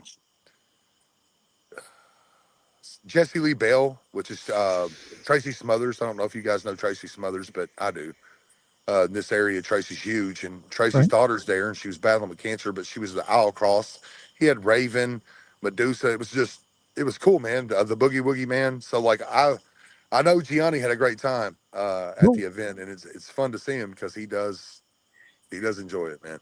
Ethan, you got any questions for our man on the gathering?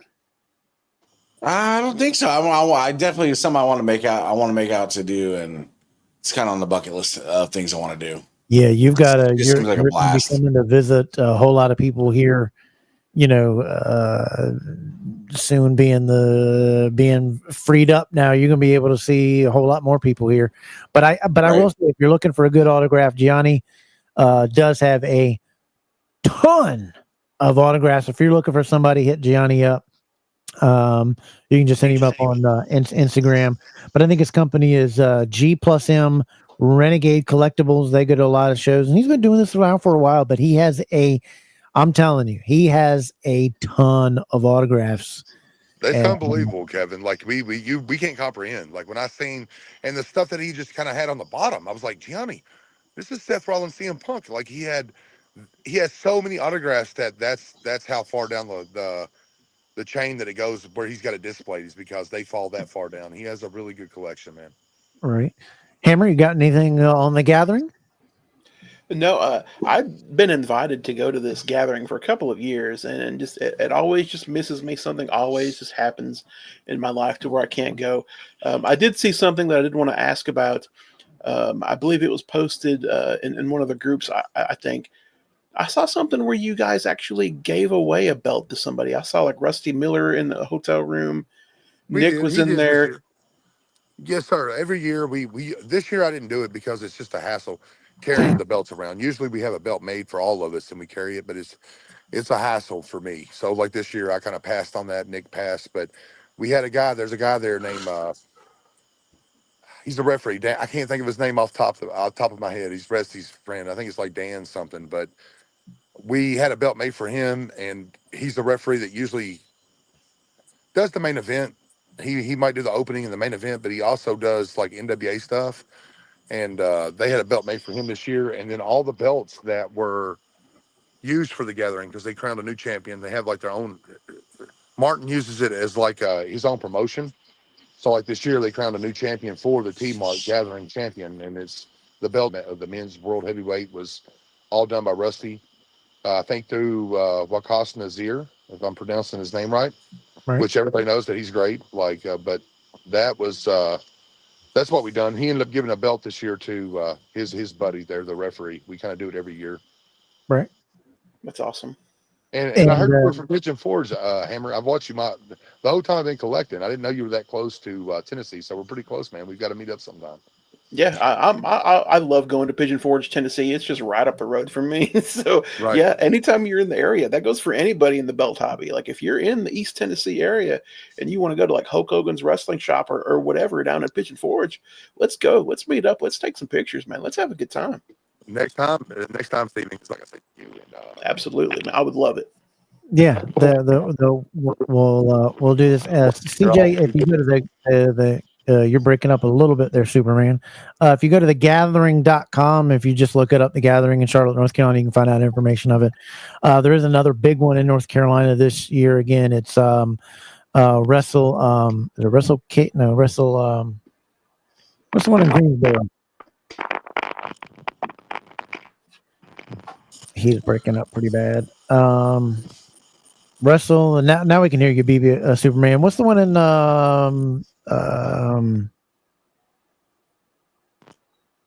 anybody give me some help there? Ethan Hammer, the one in Greensboro. I have no idea. WrestleCade? WrestleCade? Maybe yes, WrestleCade. Yeah, I think that's it. But it's much larger than the other one. And it's a great event, and we lost him here, I think, on his stuff, but we appreciate There's it. There's a WrestleCade and a WrestleCon. WrestleCade it's WrestleCade.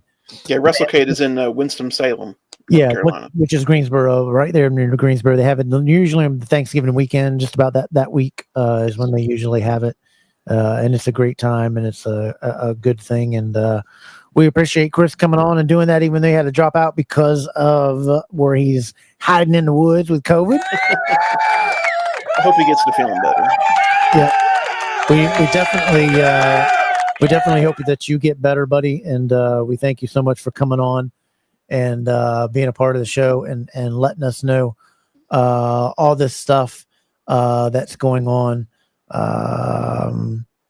Over there, because it's fun, and Johnny had a pretty good table, and like I said, it is true, and Ethan will tell you, and Hammer will tell you, he's got a whole lot of autographs. So if you need an autograph, all you gotta do is hit that dude up, and you'll be able to get all the stuff that you need from him. We just got a couple minutes. I love left. seeing people from the belt hobby get together and take pictures and stuff. That's so cool. Yeah, it's a pretty cool thing, and it's one that. Oh my, we got a scammer alert here. We got a scammer alert. So let's find out who this is. Let's jump into it. Scammer alert.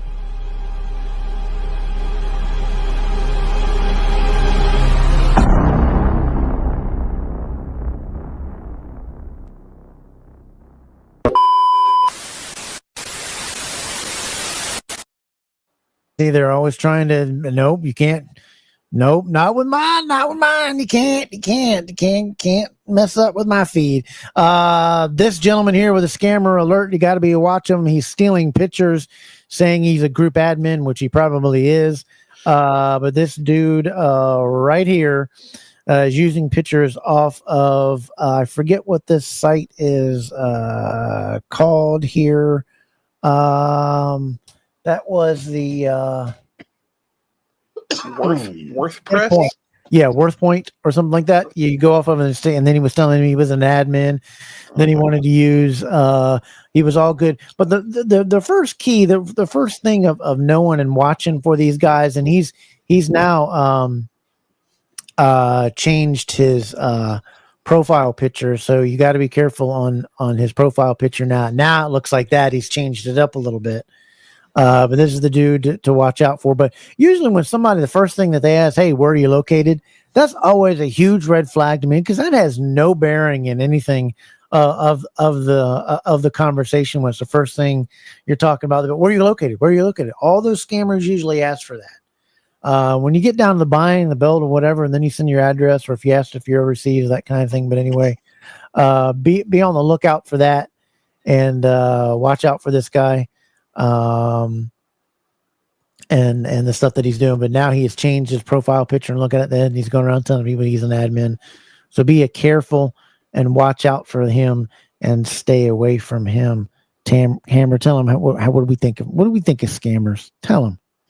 You can go ahead and you can cuss. Go ahead. Tell him what we think of them.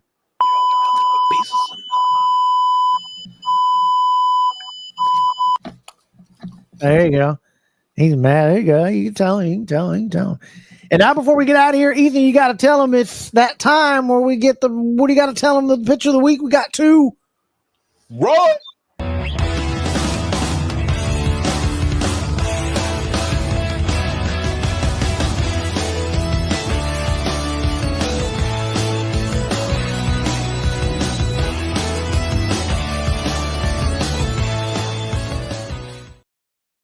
This week's picture of the week comes up to us from our guy, Jordan Roscoe, with the picture of the week here. Take a look at that. Talk about it getting re-stoned, and then got a beautiful shot with the sunlight coming in through there. Ethan, Steven, what do y'all think of this belt as a picture of the week got out? Beautiful shot, beautiful belt.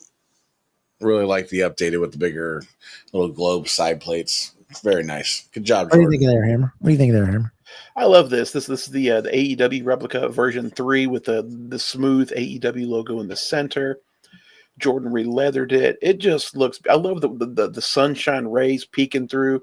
It is a beautiful photo. Oh, yeah! That's right. So give him.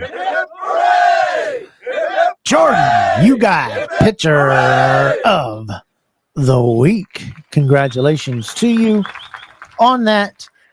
And while we get ready to get out of here, Hammer, I appreciate you stopping in and stopping by.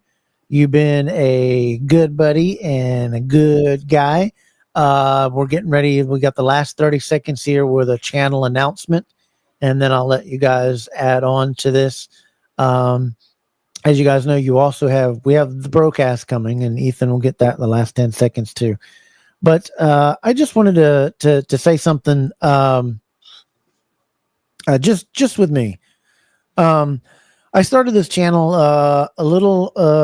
we just hit our 1-year anniversary, and I was excited if we just got 100 subscribers, and then let's set another goal to 500 and this 100 and that, and it just kept growing, and you guys became a fun part of doing the show, and you've given me so much energy, so much support.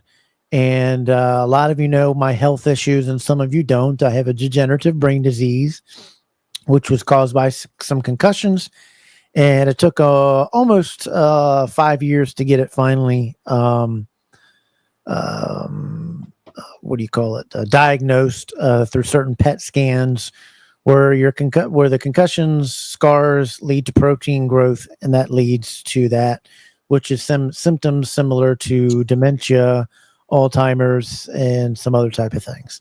So that's what I've been dealing with, and it is a terminal illness. And but the doctor said, hey, find something that you like doing that keeps your head working, and this, that, and the other. And this was one of the things that I dove into, because I love these belts and I love wrestling, and I'm home every day with my family. And a lot of sabers say, does this show take away? This is only an hour out of my week, and I lay in the bed when I'm not on the show, trying to keep my strength up, getting my medicines, getting my treatments, getting my health care from here at home. And I love doing the show because the more my brain works, the more it helps it. And we've been doing this now for a year, and we're so appreciative of all the support that we have had on this show. And I wanted to thank all of the 4,000 subscribers and all the message that I get over the channel, and afterwards we get a bunch of messages, and we get a bunch of you guys saying, hey, we love the show, right, Ethan?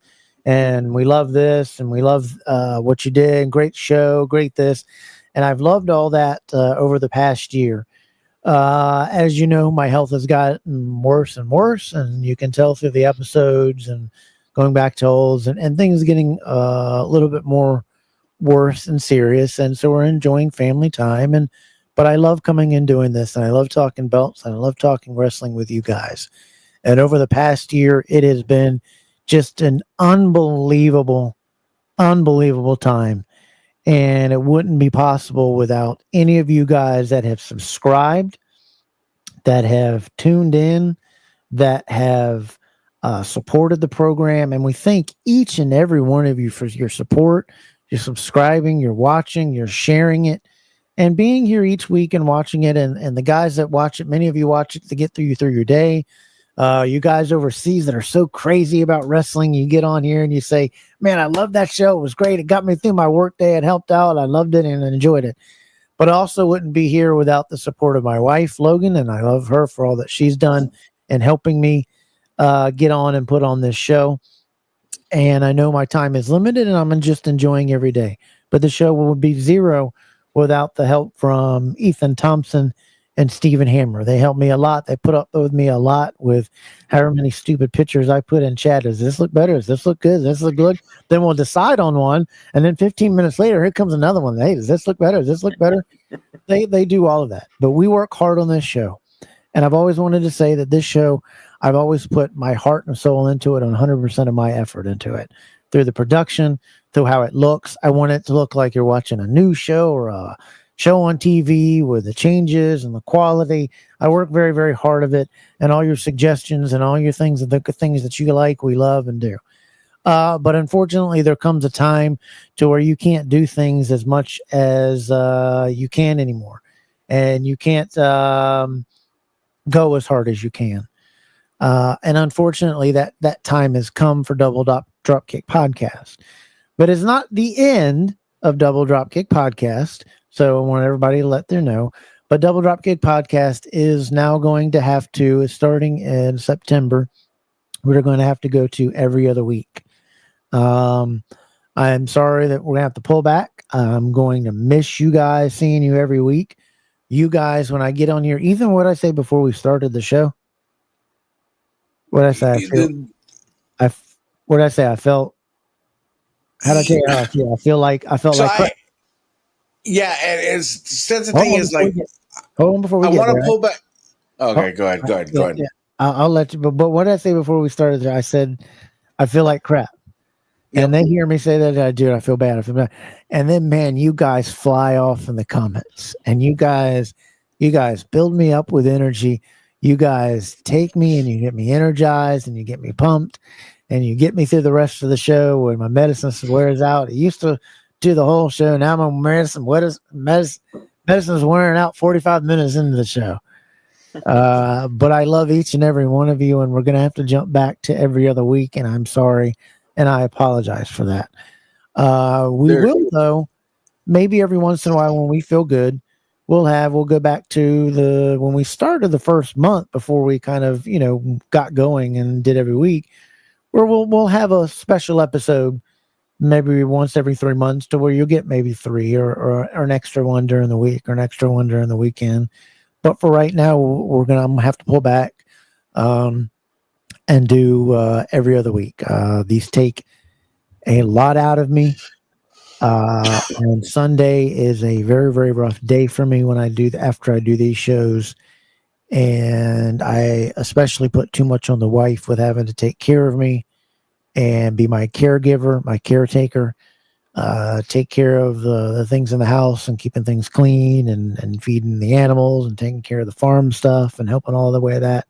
So she's the trooper. And, so I'm sorry that, we'll have to pull back with Double Dropkick and that we're going to go to, every other week. But just my health is not allowing me to do this every week because a lot of people don't understand. You just don't click and go live. The show prep for the next show really does start on Monday. And it starts with the YouTube thumbnail, then it starts with contact with the show, getting the prep, getting the videos, getting the people, getting all that loaded in, getting it loaded into OBS, getting the contact through OBS, getting it linked in, then loading it all up to StreamYard, then making sure that connection is, getting all the bits and what you don't see here on the screens, the scenes that are on the left-hand side of OBS, and then the scenes and then the comments. And it is a lot of work, and I understand shows that come and go. It is a lot of work. So when you see a show that puts, you know, some effort into it, or they're trying, just watch them, say thumbs up, watch them, give them support. You know, go, you know, we're not going anywhere. We'll just be every other week. And it might at some point just be to one time a month in January. But until we get there, we'll get there. If something crazy happens, then hey, we'll jump back on here and do what we did. But it's the time's come to pull back, and we'll be every other week, and we'll have fun. And if there's a pay-per-view on that, it'll just be that week or that week before, and we'll let you know the announcements beforehand when I do all the previews during the week and stuff. But I wanted to say sincerely thank you to each and every one of you that watch. And a wholeheartedly thank you to my wife, and especially to Ethan and Hammer. And Ethan, you wanted to say something before we got out of here? Yeah, I just people, you know, peeling back the curtain a little bit. You know, we always preface we value you guys. We value you guys a lot, and that's not something that we joke about. It's not something, you know, people don't get to see how hard it is for Kevin to get up for the show and the things that he has to do during the week. And, you know, for me, just personally in life, you know, you meet a lot of people. Some people are acquaintances. Some people are, you know, become frenemies. You know, some people there are a lot of people, but, you know, Kev's one of those guys that has been there for me through, you know, I mean, I've lost my mom, my dad, my brother, my marriage, you know, and he's been one of those guys that's always been there for me, and I consider him family. And for part of the reason why I enjoy doing the show and I love doing the show is keeping him stimulated, keeping him going, keeping the juices flowing. And that's why for me, I don't miss a week. I tell him I'll be here. I make my schedule around it, and I'll be here. But that's the thing is, I need you guys to understand, and we appreciate how interactive you guys have been, and how much of a pleasure it's been to get to know a lot of you guys. You get your CJs and Stone Colds and Platinums and Keiths and everybody like that. And, you know, we just appreciate you guys. And, you know, hey, every other week's still good. We got the broadcast coming. We're still going to be here. We're still going to be around. We're still going to be doing stuff. And just, again, from the bottom of my heart, I thank you guys for every week being here and being a part of the show. Appreciate that. Hammer, did you want to add into that and then what we're going to be doing? Or anything on to what we said, as, you know? Yeah, a part of me, my heart breaks that, you know, we're not going to be doing this every week. But the other part of me is glad that you're going to get rest, get some comfort, and not have to worry about, okay, this show's over. Let's worry about the next show. Let's worry about pictures and get this guest on. It's a lot of work, like you mentioned earlier. It's a lot of work, especially on you. Again, my heart's going to break a little bit not doing this every week and talking to everybody about belts and all this stuff. But it's needed for you, and I think everybody understands that it's okay for us to kind of take a step back a little bit, and I think a lot of people understand what's going on, and it sucks, but you know, I get it, and I as a friend, who would I be if I was like, Kevin, no, I don't care about your health. We're going to do this show every week. We owe it to the people. That would be a terrible friend. We do. And I know there's a lot of people out there that might have that mindset, like, oh, it's just a podcast. Why can't you do it every week? It's not just a podcast. There's a lot more, like Kevin said, there's a lot more to it than just clicking live and going live with your buddies. There's a lot of work behind the scenes, and Kevin deserves that time to rest. So if you get mad about it, go kick rocks. Yeah, ask Dave and Bells and Belts and Mark Maggard and Spanning the Globe and all those guys what it goes into to producing and doing a show, and and Ethan's about to get a whole dump truck on as I'll be his producer behind the scenes, and I'll be laying in bed and I'll be in the background helping him. I'm not going anywhere right now, hopefully. But you know, I'll be laying in bed, and you guys can always message me, ask me questions, send me belt pictures. We'll just be here every other week, and that'll start in September. So until then, we're going to do that. But we have got probably we're trying to get scheduled, probably one of the biggest guests that will ever be on this show. And I mean ever. Am I correct, Ethan and Hammer? Yes. Ever. So we're trying to work that out and get that done. I'll slam the hammer down and we'll be see you later. Double drop kick is gone. Yeah, we won't be able to touch that. No, it'll never. But you guys really do give me my energy. These guys do. And Ethan's show is getting ready to start probably in end of September. Ethan, should we shoot? Yeah, we're shoot for the end of September. And he's going to get up with a cast to him and to do all the stuff that he's getting ready to do. So you'll have something in between. Ethan's not settled down exactly on the day that he's going to do that. More announcements will come up with that. I'm going to make his intro, and I'm going to make it as crappy as I can so it doesn't look as good as double drop kicks. I'm going to add in the secret fart noise in there that you got to listen for. Like those slides you uploaded today. Yeah. But the stuff is that sorry how the show started. Started bleeding immediately. I was like, dang on, I couldn't eat it. I appreciate Ethan for hanging in, and we got took about 15, almost 20 minutes to get that about. I appreciate that, Stone Cold. So I appreciate Ethan hanging in there to get all that stuff, and I got a lot of stuff over here on the right to clean up that I've been trying to clean up on the show. And I love each and every one of you. And Ethan and Hammer will continue to have fun. And we did. He was a Stone Cold impersonator. He was a cool guy. I don't remember his name because I've never received any alcohol from him. Everybody gets alcohol, but but we'll have some fun and we'll have some good stuff too there. So Ethan, I'm gonna let you go, and Hammer, I'm gonna let you go. We will see you next week. We'll have a great episode. I'm gonna say what that episode is about, August 23rd. And that is so we got 2 more episodes before we'll do that. So we got 2 more weeks episodes before we take off. We won't be on September the 6th. We'll pull back on that. But like I said, if there's a pay-per-view, we'll either be the week before or the week after or so. So we'll do all that, and we'll still try to do the pay-per-view lives, the hours, because those are nothing except for clicking on and talking about it. Those are very easy to do. So we'll keep doing that. But Ethan, I appreciate you being here. Hammer, I appreciate you being here, and we'll see you 2 guys next week. And I thank y'all for coming on, man. For Ethan and Hammer. You guys have been great tonight.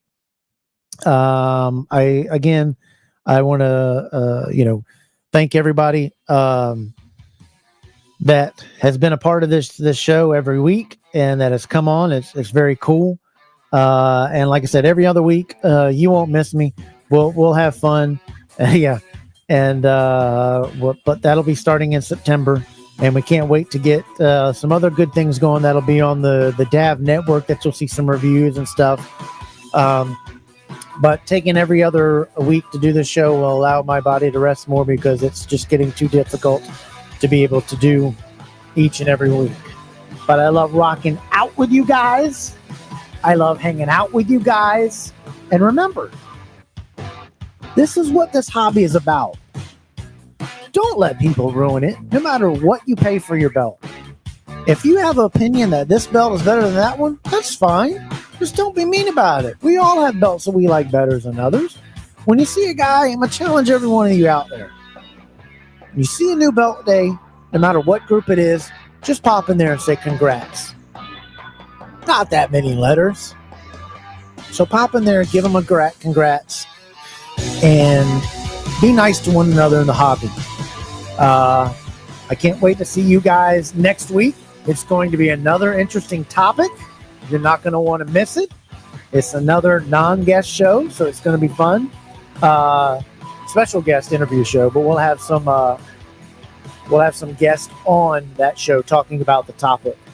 But I appreciate each and every one of you for coming on, and for all of you that watch around the world live through the power of your internet that watch it afterwards. I thank you too. Make sure you thumbs up this video, like it, make sure you subscribe, and then as always, tell everybody in the chat what you got to do. Throw those DDKs up as we get out of here, and we'll throw them up. Remember, you got to do the same thing as I tell you each and every week to do. Do you guys remember what that was? That's right.